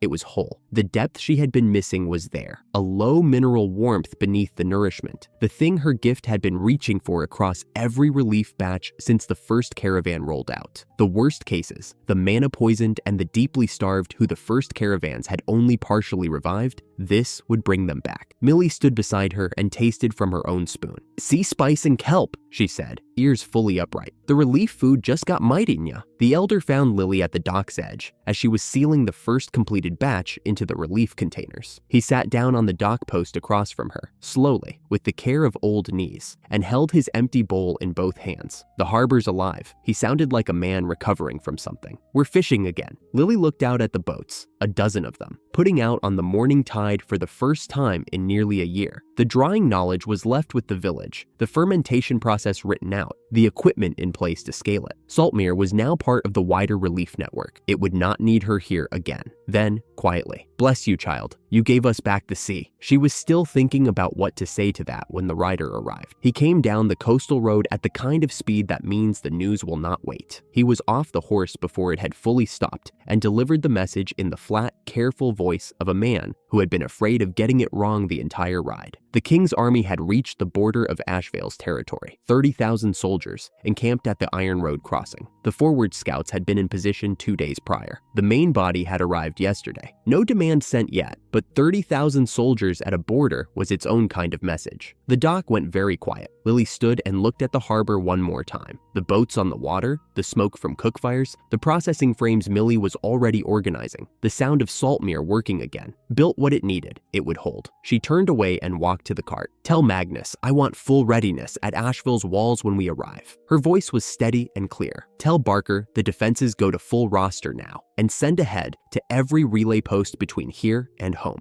I want to know every position the king's army holds before I cross the border." Celia's hand found her sword hilt, not drawing, just finding it. Old habit. Her eyes went to the horizon that was not the sea. "The mission here's done," she said. "The mission here's done." Lily climbed into the cart. "And there's a war waiting at home." The cart rolled north. Behind them, the sea that had been dead for a year caught the morning light and threw it back as something ordinary. Boats on it, birds above it, a harbor alive and working. 30,000 soldiers stood at the border of Ashvale and waited. The cart from Saltmere rolled through Ashvale's gate in the long afternoon light, and Celia was waiting before the wheels had stopped. Her face said everything before her voice did. It was the face of someone who had been counting things she did not want to count. 30,000. She fell into step as Lily climbed down. The kingdom's entire strength, encamped at the Iron Road crossing since morning. A royal messenger is in the hall. Lily landed in the dust with a small thump. Salt still on her cloak from the harbor, the rosebite handle jutting at her belt. She did not ask whether the number was accurate. "The messenger," she said. "Is he fed?" Celia blinked. "Not yet. Feed him first." She was already walking. The man waiting in the hall was in royal livery, gold lion on blue, and his hands shook when he stood. Not only from nerves, there was hunger in the trembling, the particular fatigue of a body that had been rationing itself for too many weeks. His face was hollow, the specific hollowness that takes months to build and does not hide. He set the scroll on the table and stepped back. It said what Celia's expression had already said. Surrender all of it. The food, the livestock, the farming methods, the land itself, or face 30,000 soldiers. Lily read it twice. Behind the formal authority, behind the certainty of its language, she read the thing that was also there. The kingdom's harvest magic fields had gone dead with the withering. The capital was in famine. The king's pride could not accept that the exiled child now fed a world he could not reach. And those 30,000 men at the crossing had marched on what little they had left. The message was dressed as power. Underneath, it was desperation. She looked at the messenger. He was bracing for her refusal and was not pretending it did not frighten him. He was a man carrying a threat he had not written, on a stomach that had not been properly filled in too long. "Tell him no," Lily said. She refolded the scroll along its crease. "Tell him we built this from a dead land with our own hands, and we will not hand it over." She held it out. "And tell him this. If the king wants to know what Ashvale truly is, he should come and see it. That invitation stands." The messenger received a full meal before he was given his escort. When the gate had closed behind him, Celia found Lily already at the supply room door, a lamp in one hand and a clean sheet of parchment in the other. "You're not going to sleep," Celia said. "You told me a desperate king is the most dangerous kind." The voice was mild and unhurried. "You were right, which means I need to be faster." Through the night, Ashvale did not sleep. Barker's crews moved the food stores, not to hide them, but to stage them, carts loaded and covered and positioned at the south field's edge, where they could roll fast on a signal. Lily wrote 3 letters herself, careful and plain, and Barker's fastest runners carried them out before midnight. 1 to Gideon's encampment at the Empire's western post, 1 to Grace's traveling convoy in the foothills, 1 to the Deep Wood Road where Willow's people patrolled. She could not know if any of them would reach her in time. She had fed each of them. She had healed each of them. She had never once asked for anything in return. She was asking now. Celia found her past the middle of the night, cross-legged on the supply room floor with a map spread under the lamp. "If the allies don't come in time," Celia said, "then I cook for 30,000 on my own." Lily looked up from the map with the particular calm that had ended Celia's arguments since the beginning.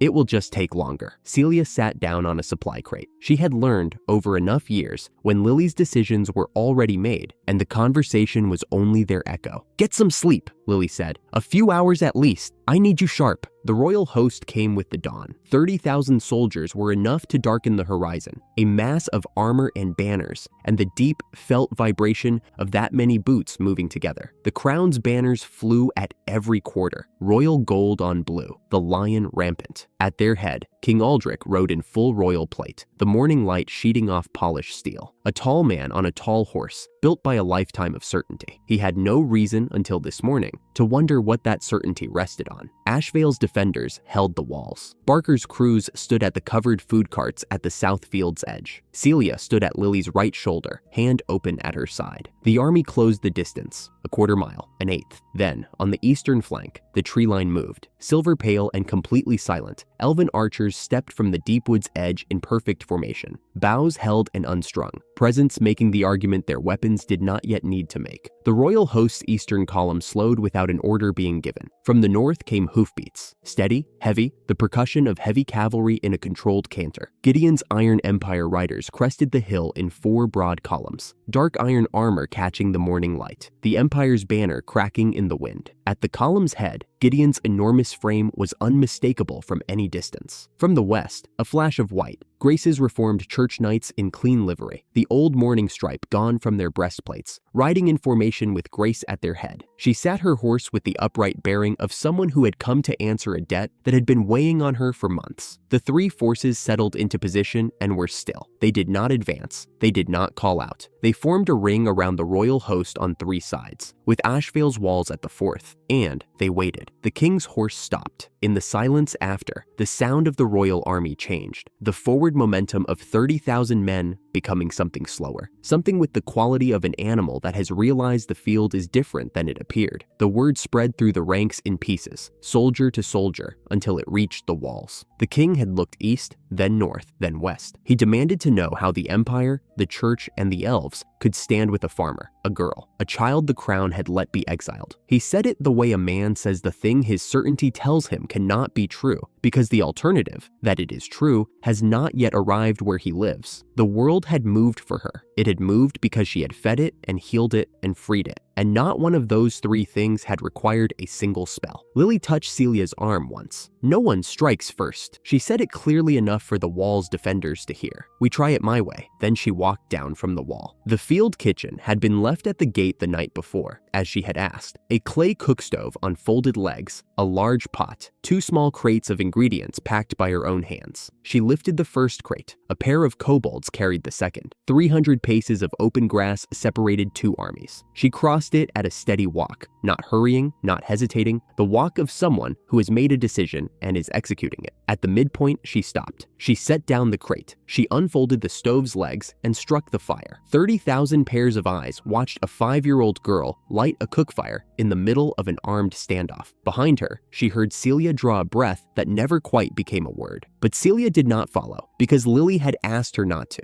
and Celia had agreed the way she agreed to the things that cost her, with a silence that was not acceptance, but was trust. The king, still mounted at his host's front, stared. Lily did not look up. She was already measuring water into the pot. She cooked a rich meat stew, the same recipe she had made for a starving Empire soldiers on a different open field, calibrated across months for bodies hollowed out by mana poisoning and long hunger. Thinly cut vegetables from Ashvale's stores, preserved beef from the ranch, dried mushrooms, bay leaves, the seasoning mixture her gift had built from scratch to give hungry bodies exactly what they needed. The smell, when it began to build, did the work that no army could. It moved on the morning wind, slow at first, drifting toward the front ranks of the royal host. She could not see individual faces change from this distance, but she felt the army's sound change, that specific involuntary quiet that settles over a hungry crowd when real food arrives and the body answers before the mind can decide. Iron in the front ranks began, slowly, to lower. Not all of it, not yet, but the first 3 rows, gradually. Arms growing tired, stomach louder than the order. The king dismounted. He came down from the saddle and crossed the open ground alone, his generals holding back, his bodyguard falling 2 paces behind. He walked the way a man walks when certainty is giving way to something he does not have a name for yet. When he was close enough to see clearly, Lily looked up. He was broad-shouldered and tall, with the face of a man who had commanded his entire life. He had not eaten well in weeks. She could see that behind his bearing, in the narrowness of his jaw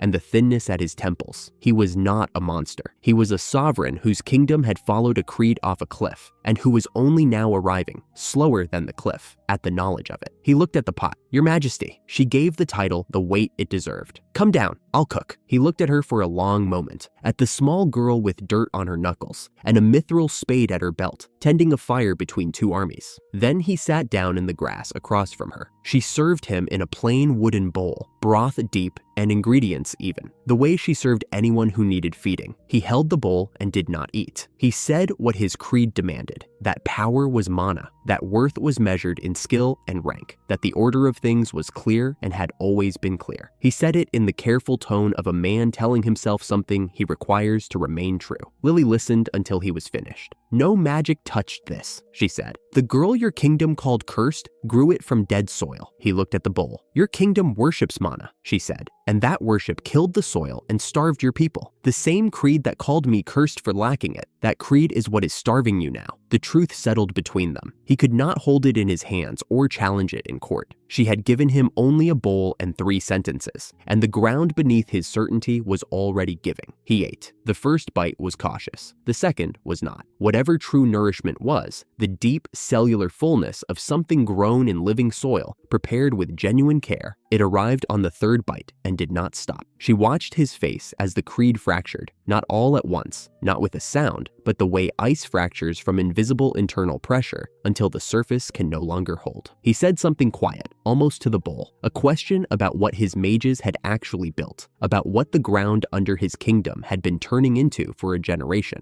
about what his entire world had been resting on. Lily did not answer. She refilled the bowl. Behind him, at the signal she had given when he sat down, Ashvale's food carts were rolling. Barker's crews and Empire soldiers and church knights moved through the royal ranks with crates and ladles, and the unhurried efficiency of people for whom feeding the hungry was simply the obvious thing to do when hungry people were standing in front of them. The sound of an army setting down its weapons was nothing like the sound she would have expected. It was soft, a collective exhale, the quiet clatter of iron laid in the grass, and then the ordinary sound of 30,000 people discovering they were being fed. The king broke on his 3rd bowl, not dramatically. He set the bowl down in the grass, pressed both hands flat over his face, and sat very still while his shoulders shook. When he finally spoke, his voice was raw and stripped of all ceremony. Magic had killed the land. His decrees had starved his own people. He had marched 30,000 soldiers to seize the one thing that could save them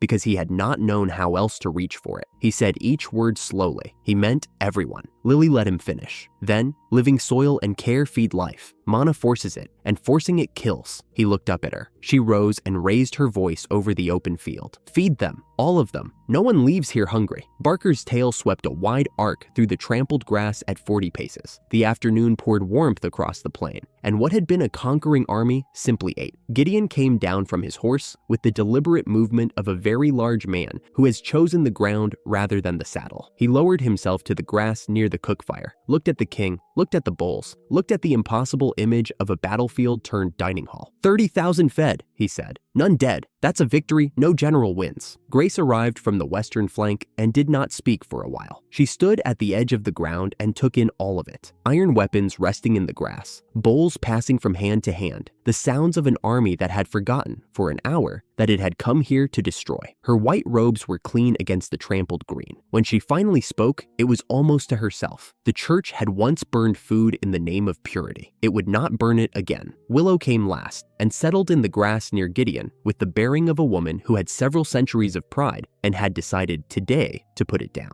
After a moment, she caught Lily's eye across the field and gave one slow, deliberate nod. The king rose. He did not rise to stand over anyone. He rose and turned toward Lily, who was still sitting cross-legged among the empty bowls, and he knelt, one knee straight back, open hands. He had come to take from her, he said, and she had fed his army. Lily looked at him for a moment. Then she stood and held out her hand. It was small and work-stained and dirty at the knuckles. "Get up, your majesty." Her voice was calm and clear. "We have a kingdom to heal, not punish." He reached for it. The council was simple. 1 table, 5 people, 2 pages of plain parchment. The first page freed Ashvale, an independent duchy, sovereign and open to all peoples, with Lily as its ruler. She added 1 clause herself, in her own hand, before the king signed it. No one who came to Ashvale hungry would ever be turned away. Not ever. It was written in, initialed, and sealed. The king's voice, when he spoke the formal words of freeing, did not waver. He had understood something in the grass, and the understanding had not left him. The second page was the one that mattered more. A kingdom-wide ban on forced magic farming. Not a gradual phase-out, not a renegotiated timetable. an immediate end to the practice that had killed the soil and set the withering loose across the land, with Lily's living soil methods adopted as the replacement, and Ashvale guiding the recovery. The mages who had spent careers forcing the earth would be retrained, retired, or put to other work. The crown would fund the turning back. Gideon witnessed, Grace witnessed, and pressed the church's restored seal into the wax. Willow added the silver ring of the deepwood and said, in her unhurried and precise way, that the forest had been waiting a very long time to see a human kingdom make this choice. When the documents were sealed and set aside, Lily stood. "Celia," she said. Celia stepped forward from the hall's edge. Her expression was the controlled, precise expression of someone who has learned to contain very large feelings inside a small amount of visible space. Lily held her eyes and said it clearly, for the room to hear. "Knight Commander of the Duchy of Ashvale, if you'll take it." Something moved through Celia's face, brief and complicated and entirely genuine. Then she straightened to full bearing, her hand going to her chest in the formal salute, not to a lord or a crown, but to the 5-year-old girl who had grown a dead world into a nation and ended a war with a cooking pot. "My lady." The words came out smaller than she intended. The king watched from across the table. He said nothing. He had learned today what it looked like when a title was earned. The army's cook fires glittered across the southern plain in a pattern like a second sky, low and warm. The sound that drifted up was the sound of ordinary human life. Voices, laughter somewhere distant, the clatter of bowls. 30,000 people who had arrived as soldiers, discovering, over the course of an afternoon, that they were simply people who were hungry and had been fed. Lily stood on the rampart wall and looked north. The feeling came slowly, the way cold enters a deep stone room, not present, then entirely present, then impossible to ignore. Her gift was not a voice. It was more like a bone-deep ear pressed to the world itself. She had felt the withering this way, the dying silence of soil going wrong. She had felt the dead coast the same way, the specific emptiness of a sea that had been frightened into stillness. What she felt now was different. It was not silence. It was hunger. Far to the north, past the kingdom's dead fields, past the last roads and the last villages, and the last growing thing, in the Blightlands, where the withering was worst of all, and nothing had grown in longer than memory. Something old and vast had turned its awareness south. She felt it the way you feel a hand pressing from the far side of a wall. Not the hand, only the pressure, the fact of something enormous leaning. It was not cruel. She knew that the way she knew things that came through her gift rather than through reason. What it was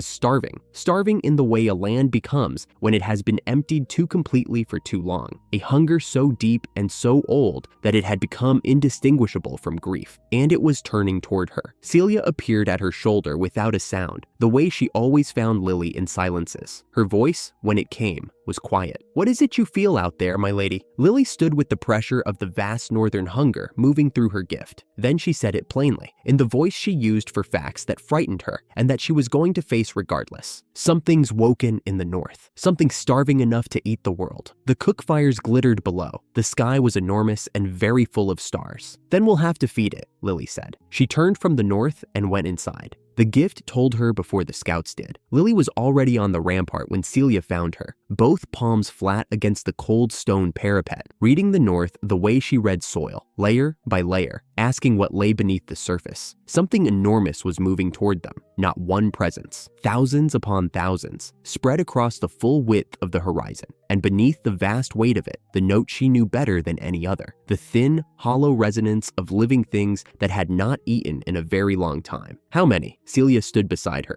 voice level and controlled. Her hand was already at her sword hilt. "All of them," Lily said. "Every soul who still lives in the Blightlands and is alive to walk." Gideon arrived a moment later, armored weight making the stone complain, and looked north without speaking. In the dark, the horizon had begun to move, not the wind, not a trick of the pre-dawn gray. The entire northern horizon was moving south and making no sound at all, which was somehow worse than any war drum. He had stood before massed armies. He had watched cities fall from horseback. He said nothing. The horde reached the fields before the sun cleared the eastern hills. They came in silence. No formation, no drums, no officers riding the flanks. Just a tide of figures pouring out of the northern dark, more than Lily could count in any single direction. And the moment they entered her gift's reach, the word arrived with its full terrible weight. Emaciated, every single one of them. Gaunt past reason, hollow-cheeked, moving the way creatures move when each step must be decided separately, when the body no longer carries itself forward on habit, but on something thinner and more stubborn than instinct. The first ranks hit the outer cabbage beds and simply fell to their knees. They did not draw the blades at their hips. They did not rush the walls. They reached into the beds with shaking hands and ate, barely chewing, tears running in visible tracks down gaunt faces. A figure at the water trough plunged both arms into the elbow and drank by cupping, weeping so hard the water shook. Celia had gone very still. Along the rampart, the defenders stood with weapons drawn and arms lowered. No one gave an order. "Don't attack," Lily said it once, clearly, over the full length of the wall. "Look at them. They're not fighting. They're starving."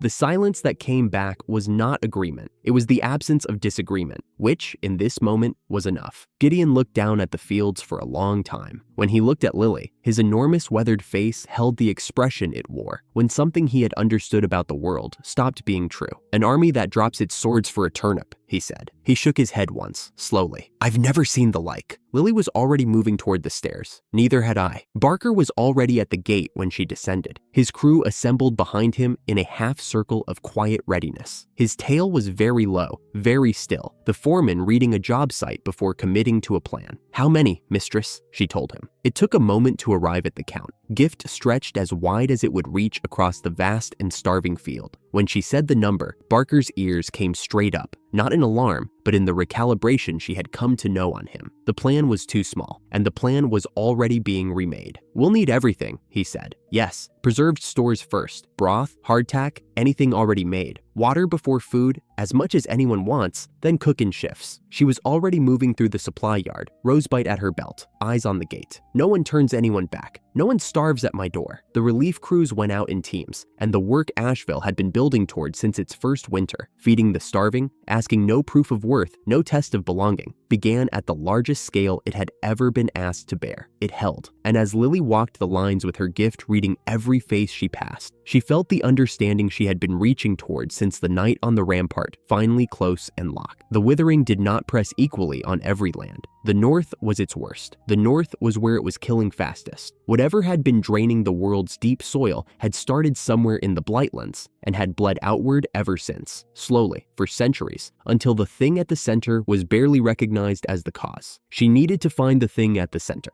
The shadow came first, not a cloud's shadow, something older. The sensation Lily's gift knew from standing at the edge of land that had been dead too long, an absence of living things that pressed against you like weight rather than space. But this was that sensation at a scale that had no equivalent in anything she had felt before. The air ahead of him pressed flat. The green behind her seemed to hold its breath. He did not approach so much as arrive, the way a change in weather arrives, the cold preceding the thing itself. And then suddenly the scale of him resolved out of the northern distance and was simply there. Vast, ancient, the height of him wrong against the sky, the way a standing stone in a flat field is wrong, belonging to a different proportion of the world. Gaunt, impossibly so for something that size. The gaunting of a mountain eaten from the inside over centuries. His eyes burned dim and low, the hearth coal color of a fire at the long end of a hard winter, the light of something that had spent most of what it had and was running on the remainder. The demon folk eating in the outer fields had gone utterly still the moment he appeared.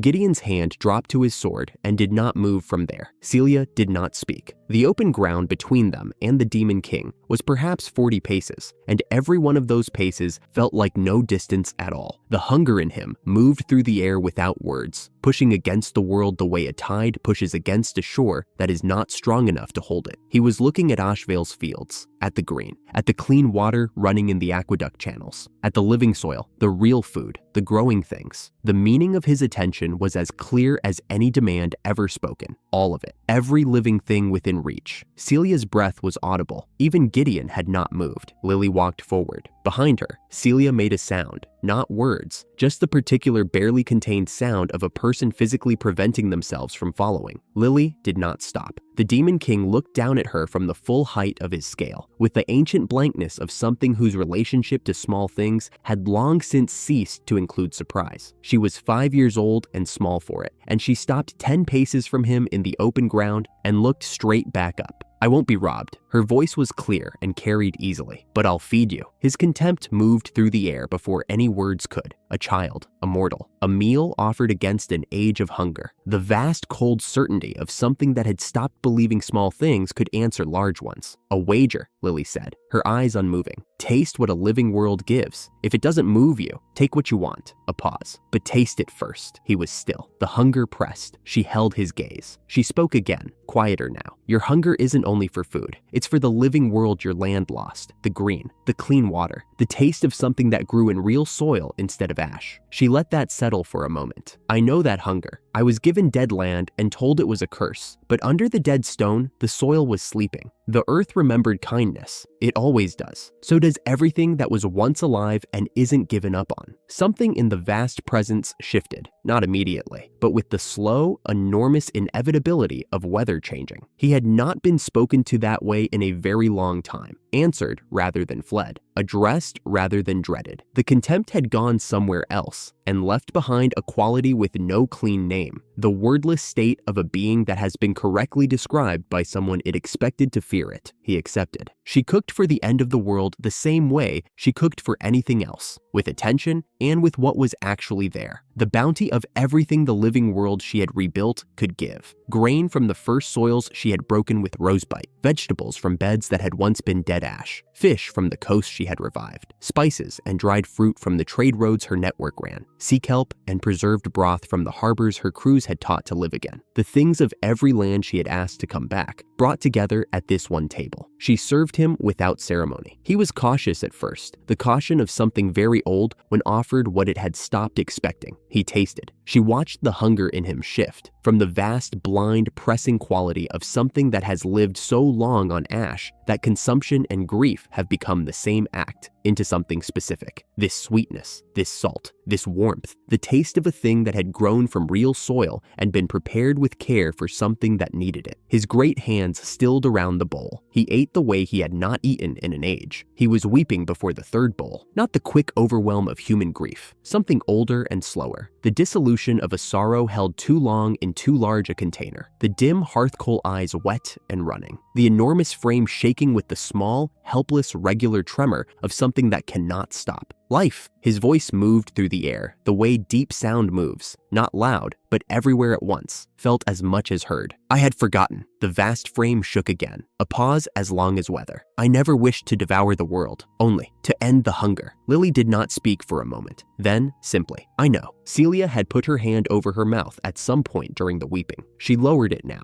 eyes very bright, and said nothing at all. Gideon stood at the edge of the open ground, with his arms loose at his sides, the expression of a man who had watched a great many extraordinary things in a life spent at the front of armies, and who was revising, in real time, what the word extraordinary meant. The Demon King, sated and humbled, spoke. He spoke the way something speaks when it has carried a truth for longer than any living memory, and is finally setting it down. He told them what he had always known, and no one had thought to ask, that the withering was not natural, that the world's deep soil had not simply failed, that the land did not die the way a candle dies, burning through its own fuel and going dark. It had been cut. Long ago, in a war so old it had become myth rather than history, the same war that had sealed Ashvale's surface under black grave rock. The fighting had drawn the living mana out of the world's deep earth and spent it, and the wound had never sealed. It had opened in the north, in the land that became the Blightlands, and it had bled slowly outward for centuries, draining the living earth of every land it touched. The withering was not a blight. It was a wound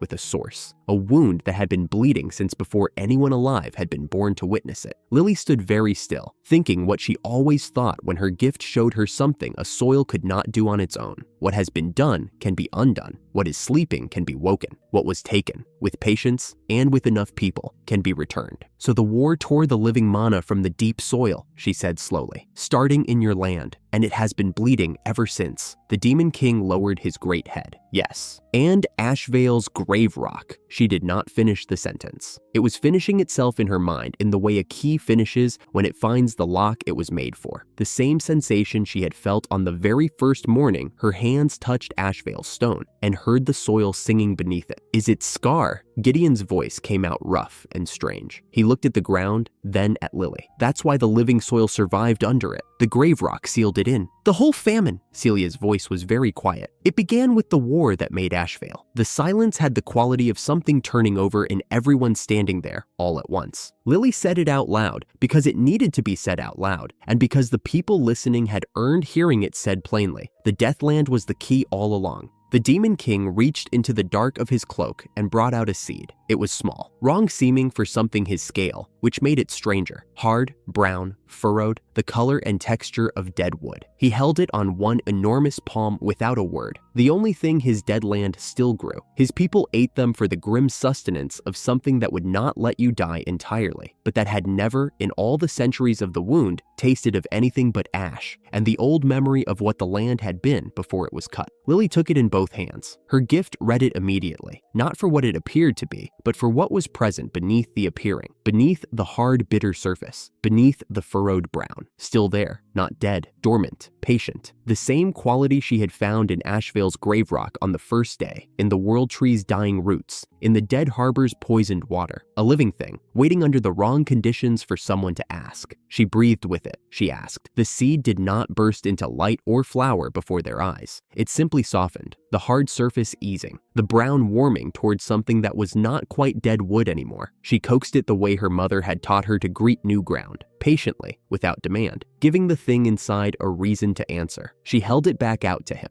He took it. He tasted it. The ancient, enormous face went still in a way entirely different from the weeping, the stillness of encountering, for the first time, a sensation with no category for it. Sweet. His land's bitterest seed, from his own palm, tasting of sweetness. This, he said very slowly, from our dead land, from your bitterest seed. Lily met his gaze steadily. Not dead, only sleeping under all that bitter. She kept her voice clear and certain. Your whole land is the same. The wound has a source. If it has a source, it can be healed. It was just waiting for someone to be patient with it. She glanced down at the seed in his palm, then back up at him. That's what we go north to do. Willow had arrived at the gathering's edge, silver-white hair still in the amber light. Gideon was already there, arms at his sides. Grace stood a few paces off with her hands open. Barker's tail, which had held perfectly still through the weeping and the long silence of the revelation, was beginning a slow, careful arc. The demon folk who had been fed and had wept in Ashvale's fields watched from a distance, still and attentive, understanding that something had shifted that would not shift back. What happened over the following hour was not a treaty. Treaties were drawn up between parties negotiating advantage. This was a recognition. Every people gathered there discovering they had been living beside the same wound from different angles, each holding something the others lacked. Willow pledged world tree craft and centuries of deep earth knowledge. Gideon pledged the Empire's strength and its roads. Grace said quietly that the church's hands were for healing what they had once burned, and nothing else. Barker said his builders and diggers were ready. The people who had made Ashvale out of dead stone were ready for whatever came next, and his tale completed its arc. The Demon King pledged his people and all he knew of the Source Wound's deepest point, where the Magic War's scar ran thinnest and oldest at the Blightland's heart. Lily set the terms in a single principle, the same one that had governed everything she had ever built. The cure was to serve everyone, or it would serve no one. The living mana returned to the deep earth for the use of all peoples. The world healed, not owned. No one argued. The last amber light lay across the open ground, like something freely given. Behind them, Ashvale's fields were green and real. The sweetness of the dead land's bitterest seed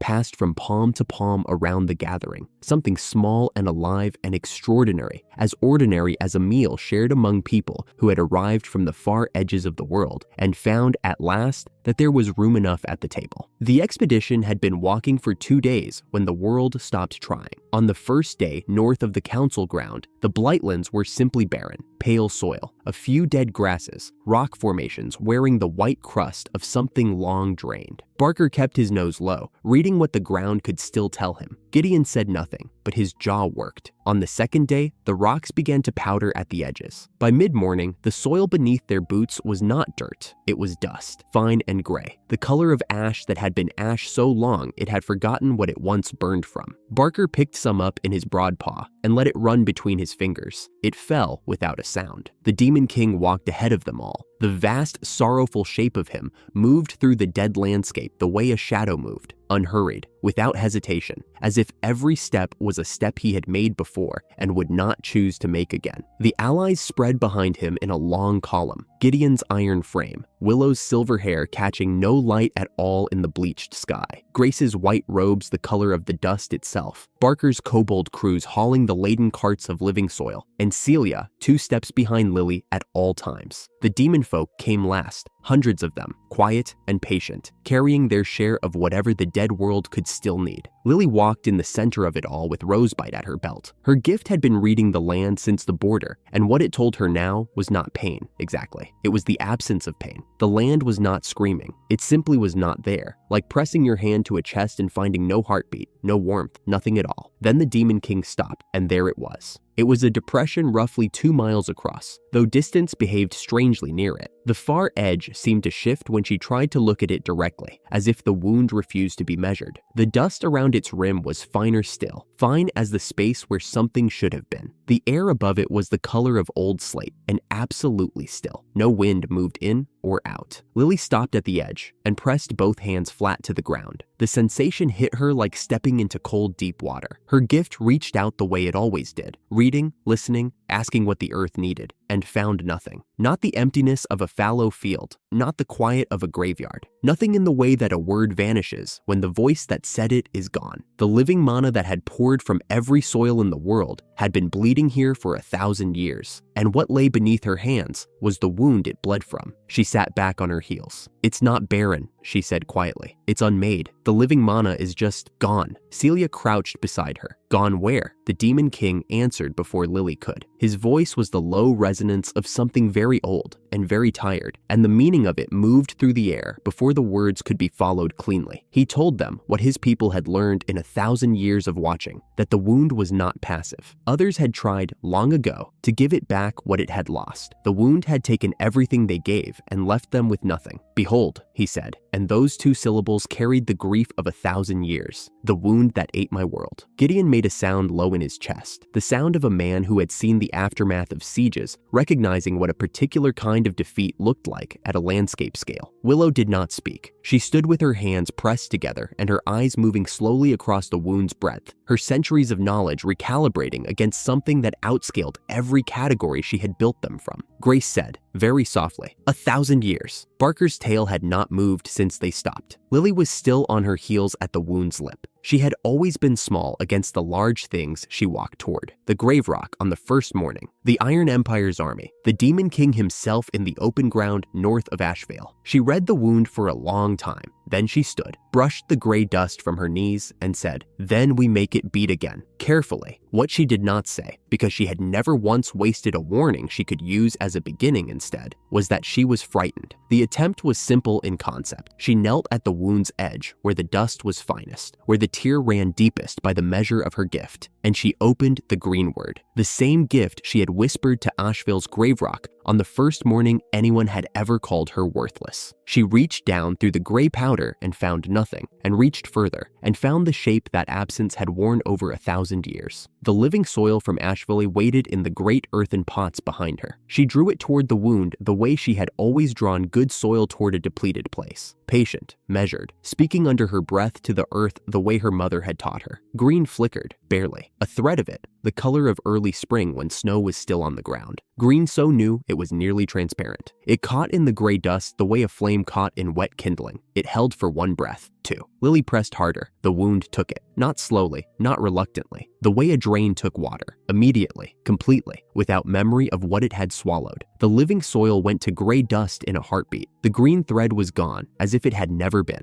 And through her hands, down through the gift that read what the world needed, she felt the pull reverse. The wound was not being filled. It was pulling from her now, drawing not just the soil she had given it, but reaching for the source of the gift itself, reaching for the small warm life of the girl kneeling at its edge. "Just a little more," she said, her voice very small in all that stillness. "Hold, please hold," and she poured everything she had. Celia had been watching her hands. Not her face, not the wound, her hands. Because in all the times she had stood close to Lily doing something large and irreversible, the hands were what told the truth first. She saw the white come into the knuckles. She saw the tremor that was not effort, the kind that happened when a body had run past empty into something it could not afford to give. She moved without deciding. Her arms came around the small frame and pulled, not gently, not carefully, with the controlled force of a trained knight, removing a person from a ledge. Lily's hands broke contact with the ground. The sound the wound made in that instant was not a sound at all. It was the absence of a pressure Celia had not known she was feeling in her chest until it was gone. Lily was almost nothing in her arms. She weighed no more than she had weighed on the first day, the day Celia had driven the cart north toward a dead land and told herself the child would not survive the cold. She weighed no more, but something in her had gone very light in the way of things that have given too much. Enough. The word came out harder than intended. "I've got you." The green was dead. Around them, the allies went very still. Gideon's face was a general's face, the flat measuring expression of a man recalculating after a setback. He did not say what he was thinking. Willow had pressed one hand flat over her mouth. Barker sat down slowly in the dust with his tail completely still, and his silence was the loudest thing in that quiet landscape. Grace closed her eyes. Lily opened hers. She was sitting in the gray dust with Celia's arm around her, and the gray sky overhead, and the wound still bleeding somewhere below the surface of the world. She was very tired in a way that had nothing to do with sleep. Her chin came down against the top of Lily's head, and Celia's voice came out softer now, the fierceness in it tipping into something rawer. "You don't get to spend yourself on this. Not you." "I know," Lily said. She tilted her head back against Celia's arm, but I felt it. The careful precision of someone describing something they were afraid to lose. For 1 second, before it took everything, the wound didn't only consume. A pause. It remembered. It remembered what living soil was. No one moved. The Demon King was the first to speak. His voice was very low, not the grief-laden weight of the wager in Ashvale's fields, but the specific stillness of a being who had been waiting 1,000 years to hear something and had just possibly heard it. He said that what she described was what his people's most ancient records had named. The wound's ghost memory of what it had once been. That the wound still held that memory was something none of those who had tried before her had been positioned to know. Gideon's flat eyes moved from the Demon King to Lily. "Even her," he said, slowly, not as a defeat, as a recognition.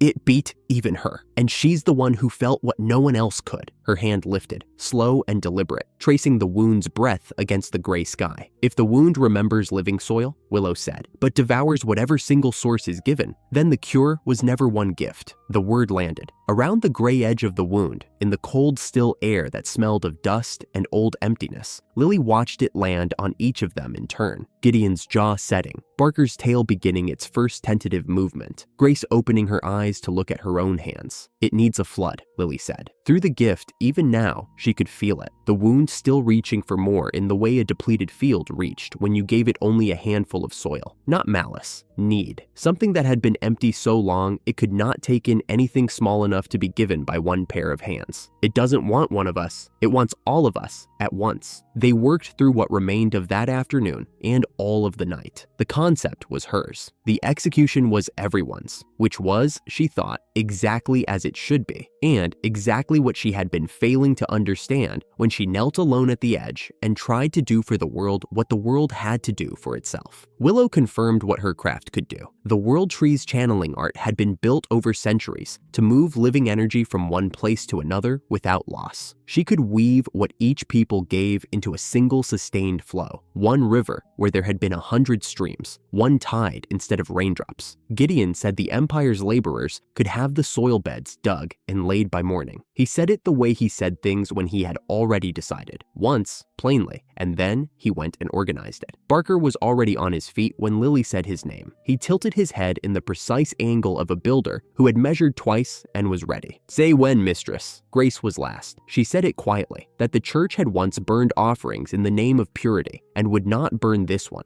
The Reformed Church's full core stood ready with the endurance the faithful built. Not the strength of armies, but the habit of continuing when the work was hard. The demon folk were hundreds and old and patient as stone. Lily stood at the wound's edge in the dark with Rosebud in her hand and said what her mother had told her in a garden that no longer existed, over a seedling in a clay cup. "The earth remembers kindness," she said. "Not with performance, not with ceremony. The way you said a fact that had always been true and you were only now saying aloud for everyone to hear. So let's remind it. Everyone, dawn." The soil beds ran in a great arc around the wound's northern edge. Empire laborers and kobold diggers had worked through the night with the tireless authority of Barker's form and voice, counting paces in the dark. The beds were packed with Ashvale's living soil, the same soil that had once been grave rock and silence, the only soil that had survived intact beneath the wound's bleeding for 1,000 years. Willow stood at the ark's center with both arms raised, silver hair catching the first pale light. Her channeling was open. Lily could feel it from where she stood, the deep, steady pulse of something centuries old and patient, like a river finding its course at last. Gideon called the order, once, the carrying field command of a general raising armies in the dark. Every hand in the ark stilled. Every face turned to the small girl at the wound's lip. Lily knelt. Both hands went flat to the soil bed at her knees, the way they had gone to Ashvale's grave rock on the very first morning, the way her mother had taught her to greet new ground, respectfully, without hurry, as if the ground had something to say, and she intended to hear it. "Now," she said. What came through her was not hers alone. It moved the way a river moved after snowmelt, when every tributary added to the main current at once, too large and too warm for any single source, gathering through Willow's channeling into something that had no name, because nothing had ever tried to do this before. Elfcraft and Empire strength and church faith and kobold labor and demon endurance and Ashvale's living soil, all of it pouring through the channeling into the wound at once. Green came. Not a thread this time, not the fragile flicker of before. Green came the way spring came to a field that had been waiting the whole winter. Sudden, unmistakable, the color of something alive. It spread from her hands into the gray dust. It did not die. She held her breath and waited for the wound to take it. For a long moment, the green simply sat there in the gray, trembling, alive, refusing to be consumed. Then the wound received it, not the consuming, draining take of before, but the take of something very large and very thirsty, receiving, at last, more than enough to drink. The soil held, the green held. Beneath her hands, for the first time in 1,000 years, the wound began to fill. "Hold," she breathed. The green held. The flood behind it strengthened, every people pouring their part through Willow's channeling without break or falter. And she felt the moment arrive, the moment when the combined flow became large enough to matter to something world scale. Now live, Barker's tail was going. She did not count how long it took. What she felt at the level below, thought where her gift lived, was a progression. The filling of something so vast that each small moment of progress seemed impossible until, from the outside, it was suddenly, irreversibly real. The gray dust at the wound's edge darkened, not to the rich brown of Ashvale's tended soil, not yet, perhaps not for years, but to the darker, wetter gray of something that remembered having been alive. Fine root threads appeared, pushing into the darkening dust. Then a low ground cover spread, slow and tentative, 1 inch at a time across the wound's gray floor. Celia's hand rested on her back, not restraining, not pulling, simply there, steady and warm. "Conduct," she said, low and near Lily's ear. "Don't pour, you conduct," she conducted. Every people's gift moved through her the way a conductor's hands moved through a score, not creating the sound but shaping it, giving it the form that let it do what it was for. The river was enormous, and she was the point where it ran. She was not the river itself. This time, the world would not lose her to the effort of saving it. The Demon King had come to stand at the wound's far edge. Against the gray sky, his vast outline was still as a standing stone. He had not moved since the green first held. She could not see his face from here, only the enormous sorrowful shape of him, and the sense of something in the air around him that was not the terrible pressing hunger, something open and new, something she thought might be a feeling that had not existed long enough to have a name. Then she felt the moment the wound stopped taking,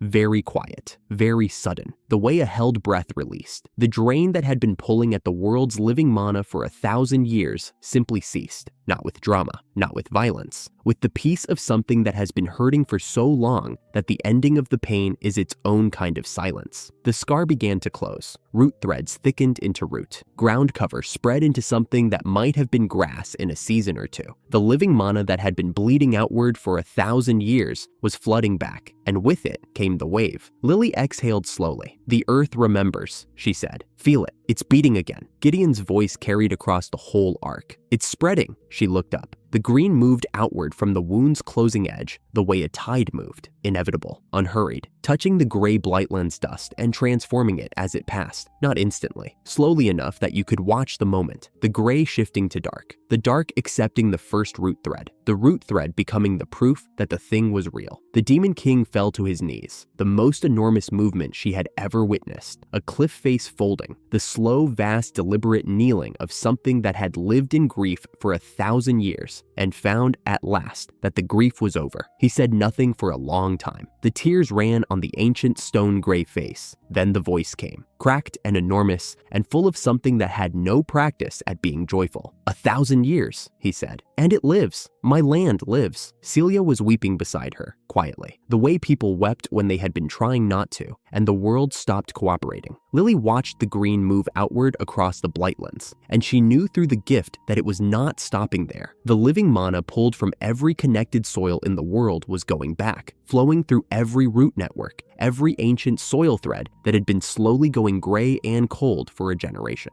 It would take years in some places and seasons in others, but the drain was sealed, the bleeding had stopped, and what had been bled away was going back. She sat in the dust that was no longer only dust and let Celia hold her. Around the closed wound, the allies had stopped working. They stood in the great arc, watching the green come across the Blightlands. Gideon said something about the Empire. Riders had gone the moment the wave crossed the Blightlands border, and the dead fields along the eastern road would feel it by nightfall. Grace was on her knees in the soil bed, with both hands pressed flat to the ground, and her expression was the expression of a woman who had spent her entire life afraid of living things discovering, in this moment, that the fear was over. Barker sat down with the slow settling weight of a creature too deeply contented for anything faster, and his tail swept the gray dust in long, unhurried arcs. The demon folk were weeping, many of them, not loudly, the way people wept who had not been certain there was anything left to weep for. Willow had lowered her arms at last, the channeling closed, the vast river slowing back to streams. She looked at Lily for a long moment. Then it worked, said as if she needed to say it, as if saying it made it a thing that could be trusted. It worked, Lily agreed. The Demon King had not risen from his knees. He knelt where he had knelt when the green first touched his land, the vast and ancient shape of him still against the brightening sky.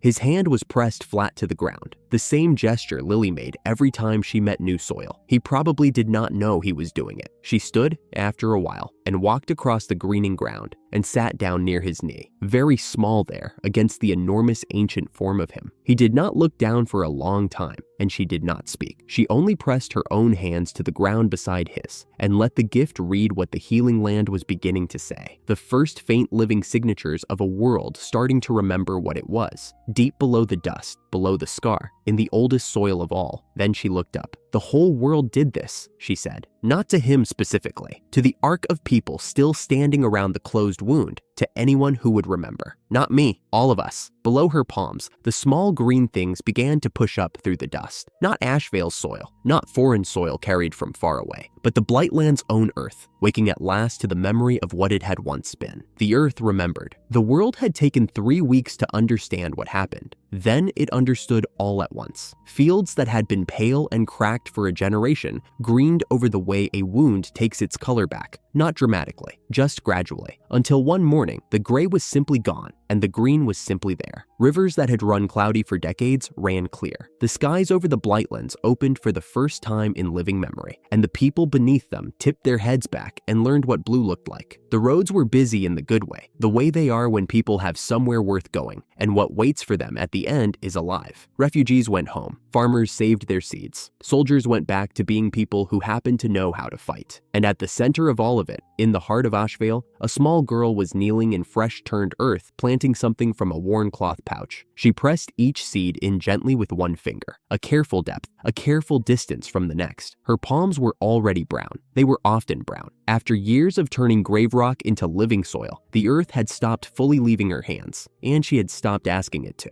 The seeds were small and dry, and had not been planted in a long time. Her mother had kept them in a cedar box that Lily had carried from Granford Manor on the morning of her exile, tucked into the bottom of her bag beside the green pendant she no longer wore. The pendant was rosebite now, had been rosebite for years, since a forge and a 3-day fire, and and a man who made things that lasted. So her mother had traveled with her through all of it, not as glass on a chain, but as the tool in her hand. The seeds, though, were still seeds. She picked one up and held it to the light, a moonbell flower. Her mother had grown them in the window box of her private sitting room, and they had bloomed in winter, in quiet white clusters that smelled of dark air and growing things. Her mother had told her that the earth deserved something to look at during the long nights. That was it, Lily thought. Her mother's love, the way her mother's hands had listened for what the ground needed, had not died with the woman who carried it. It had passed forward. It had become something a child could hold and press into the earth and use to wake the world. The earth remembers kindness. Her mother had said it so many times, it had become the sound of her voice, and it had been true,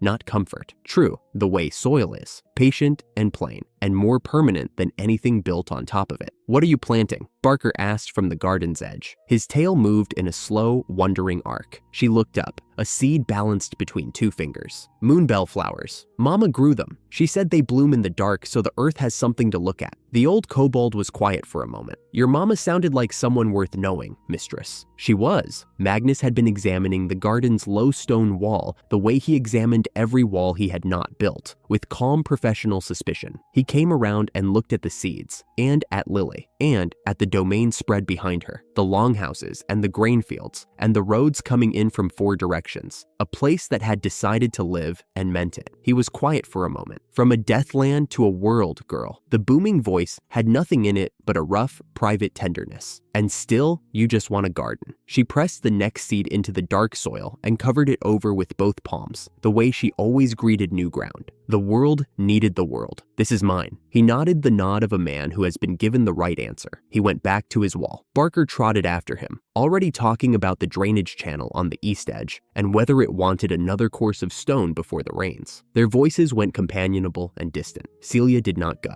She stood at the garden's edge, the way she always stood near Lily, close enough to move fast, far enough not to crowd. She was not watching the road. She was watching Lily plant. Lily worked through the last of the seeds, one palm at a time, listening for what each small pocket of soil needed. The gift was just being still enough to hear it. The morning was warm. Bees had found the garden already. Celia sat down on the stone wall and looked at her hands, the swordsman's hands that had pulled a small girl back from the edge of a wound in the world's heart. The hands of someone who had, on the first morning of all of this, carried a set of orders that no one was ever supposed to say aloud. "I need to tell you something," she said. Lily did not look up. "I know. You know?" She smoothed the earth over the next seed. "You've been carrying something since the first morning, whatever it is." Celia looked at her hands again. Then she said it. She told it plainly, the way she did everything. No decoration, no softening. She had been sent to escort the child to the wasteland. That much was the visible order. The other order, given in words careful enough to carry no signature and plain enough to carry no doubt, was that if the child did not survive the winter, the escort need not bring the news back, that Lily need not be expected home. She had been told, in everything but the word, to let her die. She said it the way someone sets down something they have been carrying a very long time, not with drama, just with relief, and with the particular exhaustion that lives at the bottom of a place you have not allowed yourself to look directly. The garden was quiet. Somewhere above the wall, a bird was working through the specific insistent song of early spring. Lily listened to all of it, Celia's voice, the bird, the sound of soil settling, and did not speak until the silence had room enough to breathe. Her voice, when it came, was quiet as water. "How long?" Celia met her eyes. "Every day." Lily reached for the last seed. She pressed it into the earth, smoothed the soil over it with both palms. Then she looked up at Celia from where she knelt. "Did you choose this?" She did not mean the orders. "They chose me." A pause, short and certain. "I chose you." She brushed her palms together. The soil stayed, as it always did. "Then we're even," she said quietly. "And we've been even since the first morning." Celia's jaw worked. "I should have told you sooner. Every year I should have." "Celia." The name came out quiet and absolute, the way her voice went when a thing was already decided and the deciding was done. Celia went very still. "You're not my knight," Lily said. "You're my family. You always were." For a moment, Celia did not move. Then she slid off the wall and knelt in the turned earth of the garden, both knees in the new dark soil, and pressed her forehead briefly and carefully against Lily's small dirty hand. "Then I'll stay," she said, "for always." The moonbell seeds lay quiet in the earth around them. The morning morning was warm and growing warmer. Lily set her hand gently on Celia's silver hair and left it there. This had always been what she wanted. Not a name cleared before a court, not a crown in apology, not being proven right, just to be chosen by someone who knew her completely. Celia had done that on the first morning, before there was anything worth choosing in a place anyone would want to be. The garden would bloom in winter. Her mother's promise was already buried and waiting. Far away, in land that had once been green and was learning, very slowly, to be green again, a man pressed his hands into the earth and tried to hear what it wanted. Baldwin Granford's sentence was not a dungeon. There was nothing to wait out in a dungeon. His sentence was the land itself. Every field the house's harvest magic had stripped, worked by hand until it lived, using the methods his daughter had published to every willing farmer in the kingdom. He had no end date. He had only the work, and the work would end when the land did. 3 months in, his hands were not a lord's hands anymore. He knelt in a turned row and pressed his hands flat, both palms down, patient, the posture of someone listening rather than commanding. The soil was still mostly cold, but in the far corner of this particular field, 3 careful rows of seedlings had come up 4 days ago, thin and very small, and he had stood beside them in the morning light for a long time without speaking. His daughter had tried to show him this. She had tried to tell them from the very beginning, offered what she carried as plainly as a gift can be offered. He had dressed her exile as a grant, called her gift a curse, and told himself the house required it. Hands in living soil now, he understood what he had thrown away. Not just the daughter, the knowledge, yes, but beneath that, something he could not name cleanly and could not undo.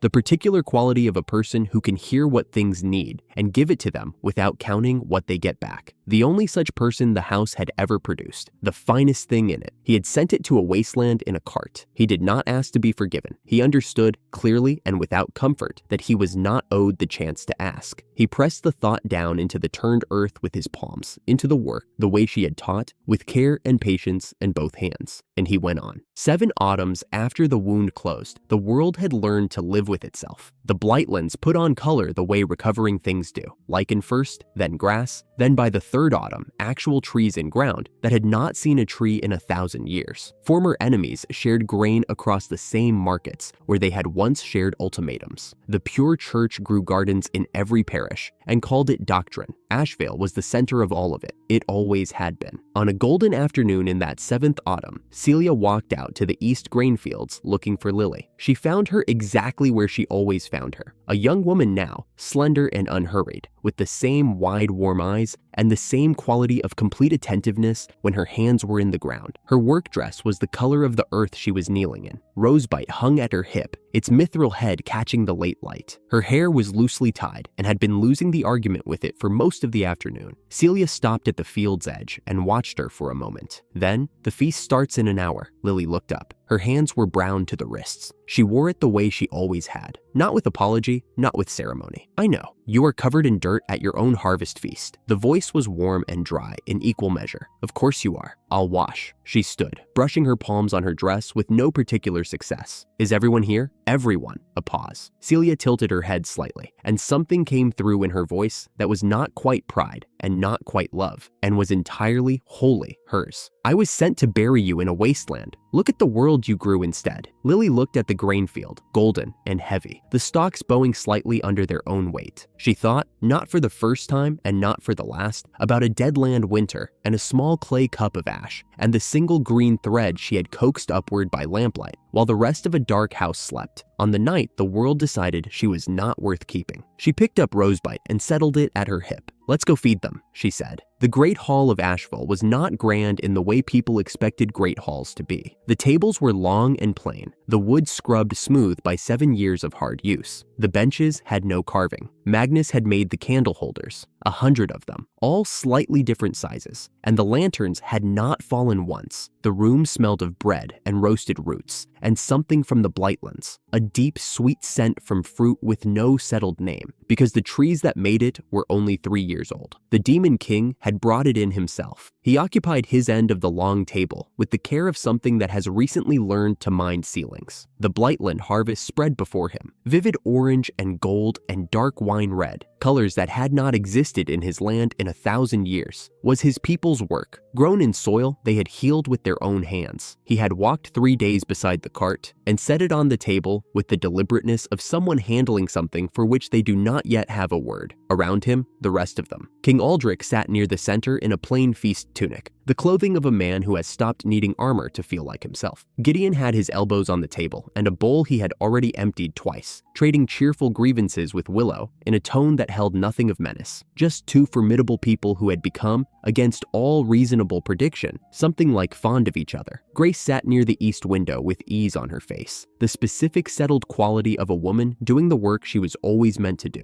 Barker commanded the bread station. Millie had a secondary table of spiced condiments that had become the most visited corner of the room. Magnus sat at the far end with his hammer across his knees. He never left the hammer at the door. Lily came in from the fields with Celia at her shoulder and soil still faintly on her hands. The hall did not hush. No performance of importance here. Gideon raised his cup without interrupting himself. Aldrich half rose and was waved back down. Willow slid a cup toward the empty seat. The Demon King turned his ancient eyes toward her and did something that was not quite a smile, but was warm in the specific way of something that has remembered warmth and found it still works. She sat. Celia settled beside her with the ease of 7 years of the same choice. The food came. It always did in Ashvale. Grain from the northern fields, fish from Saltmere, Millie's spiced dishes, Blightland sweets on the Demon King's board, bright-colored and new. Kobold bread so good that even Willow took a second piece without commenting. They ate and talked, and the evening moved in the easy way of evenings that have nothing to prove. Gideon told the story of the cookfire between two armies, the way he always told it, loudly and with several invented details. Aldrich listened with the patience of a man who has decided which version of things deserves to last. Grace took a second portion of the spiced fish without comment. Barker refilled the rolls nearest the Demon King, whose reach required some negotiation with the table's geometry, and the great ancient being received the bread carefully, the way he received everything Lily had ever given him. At some point, the gathering stopped being an occasion and became simply an evening. The kind that happens when people have been through enough together that the ceremony falls away, and what remains is only what is real. Lily looked down the length of the table. She did this sometimes. Just looked. The way you look at something you need to check is still real. The lamplight warm on every face she had ever fed. Celia, who had chosen her instead of the orders. Barker, whose tail moved in the long, slow arc of an elder who has finished the most important work of his life. The Demon King, whose 1,000 years of grief had become a garden. Aldrich, who had marched an army here and found dinner. Gideon, who had ridden at the head of a starving empire and come back a friend. She thought about a night she could barely remember now. A dark room, a clay cup of ash, one small green thread she had coaxed out of nothing by lamplight because she could not think of anything else to do.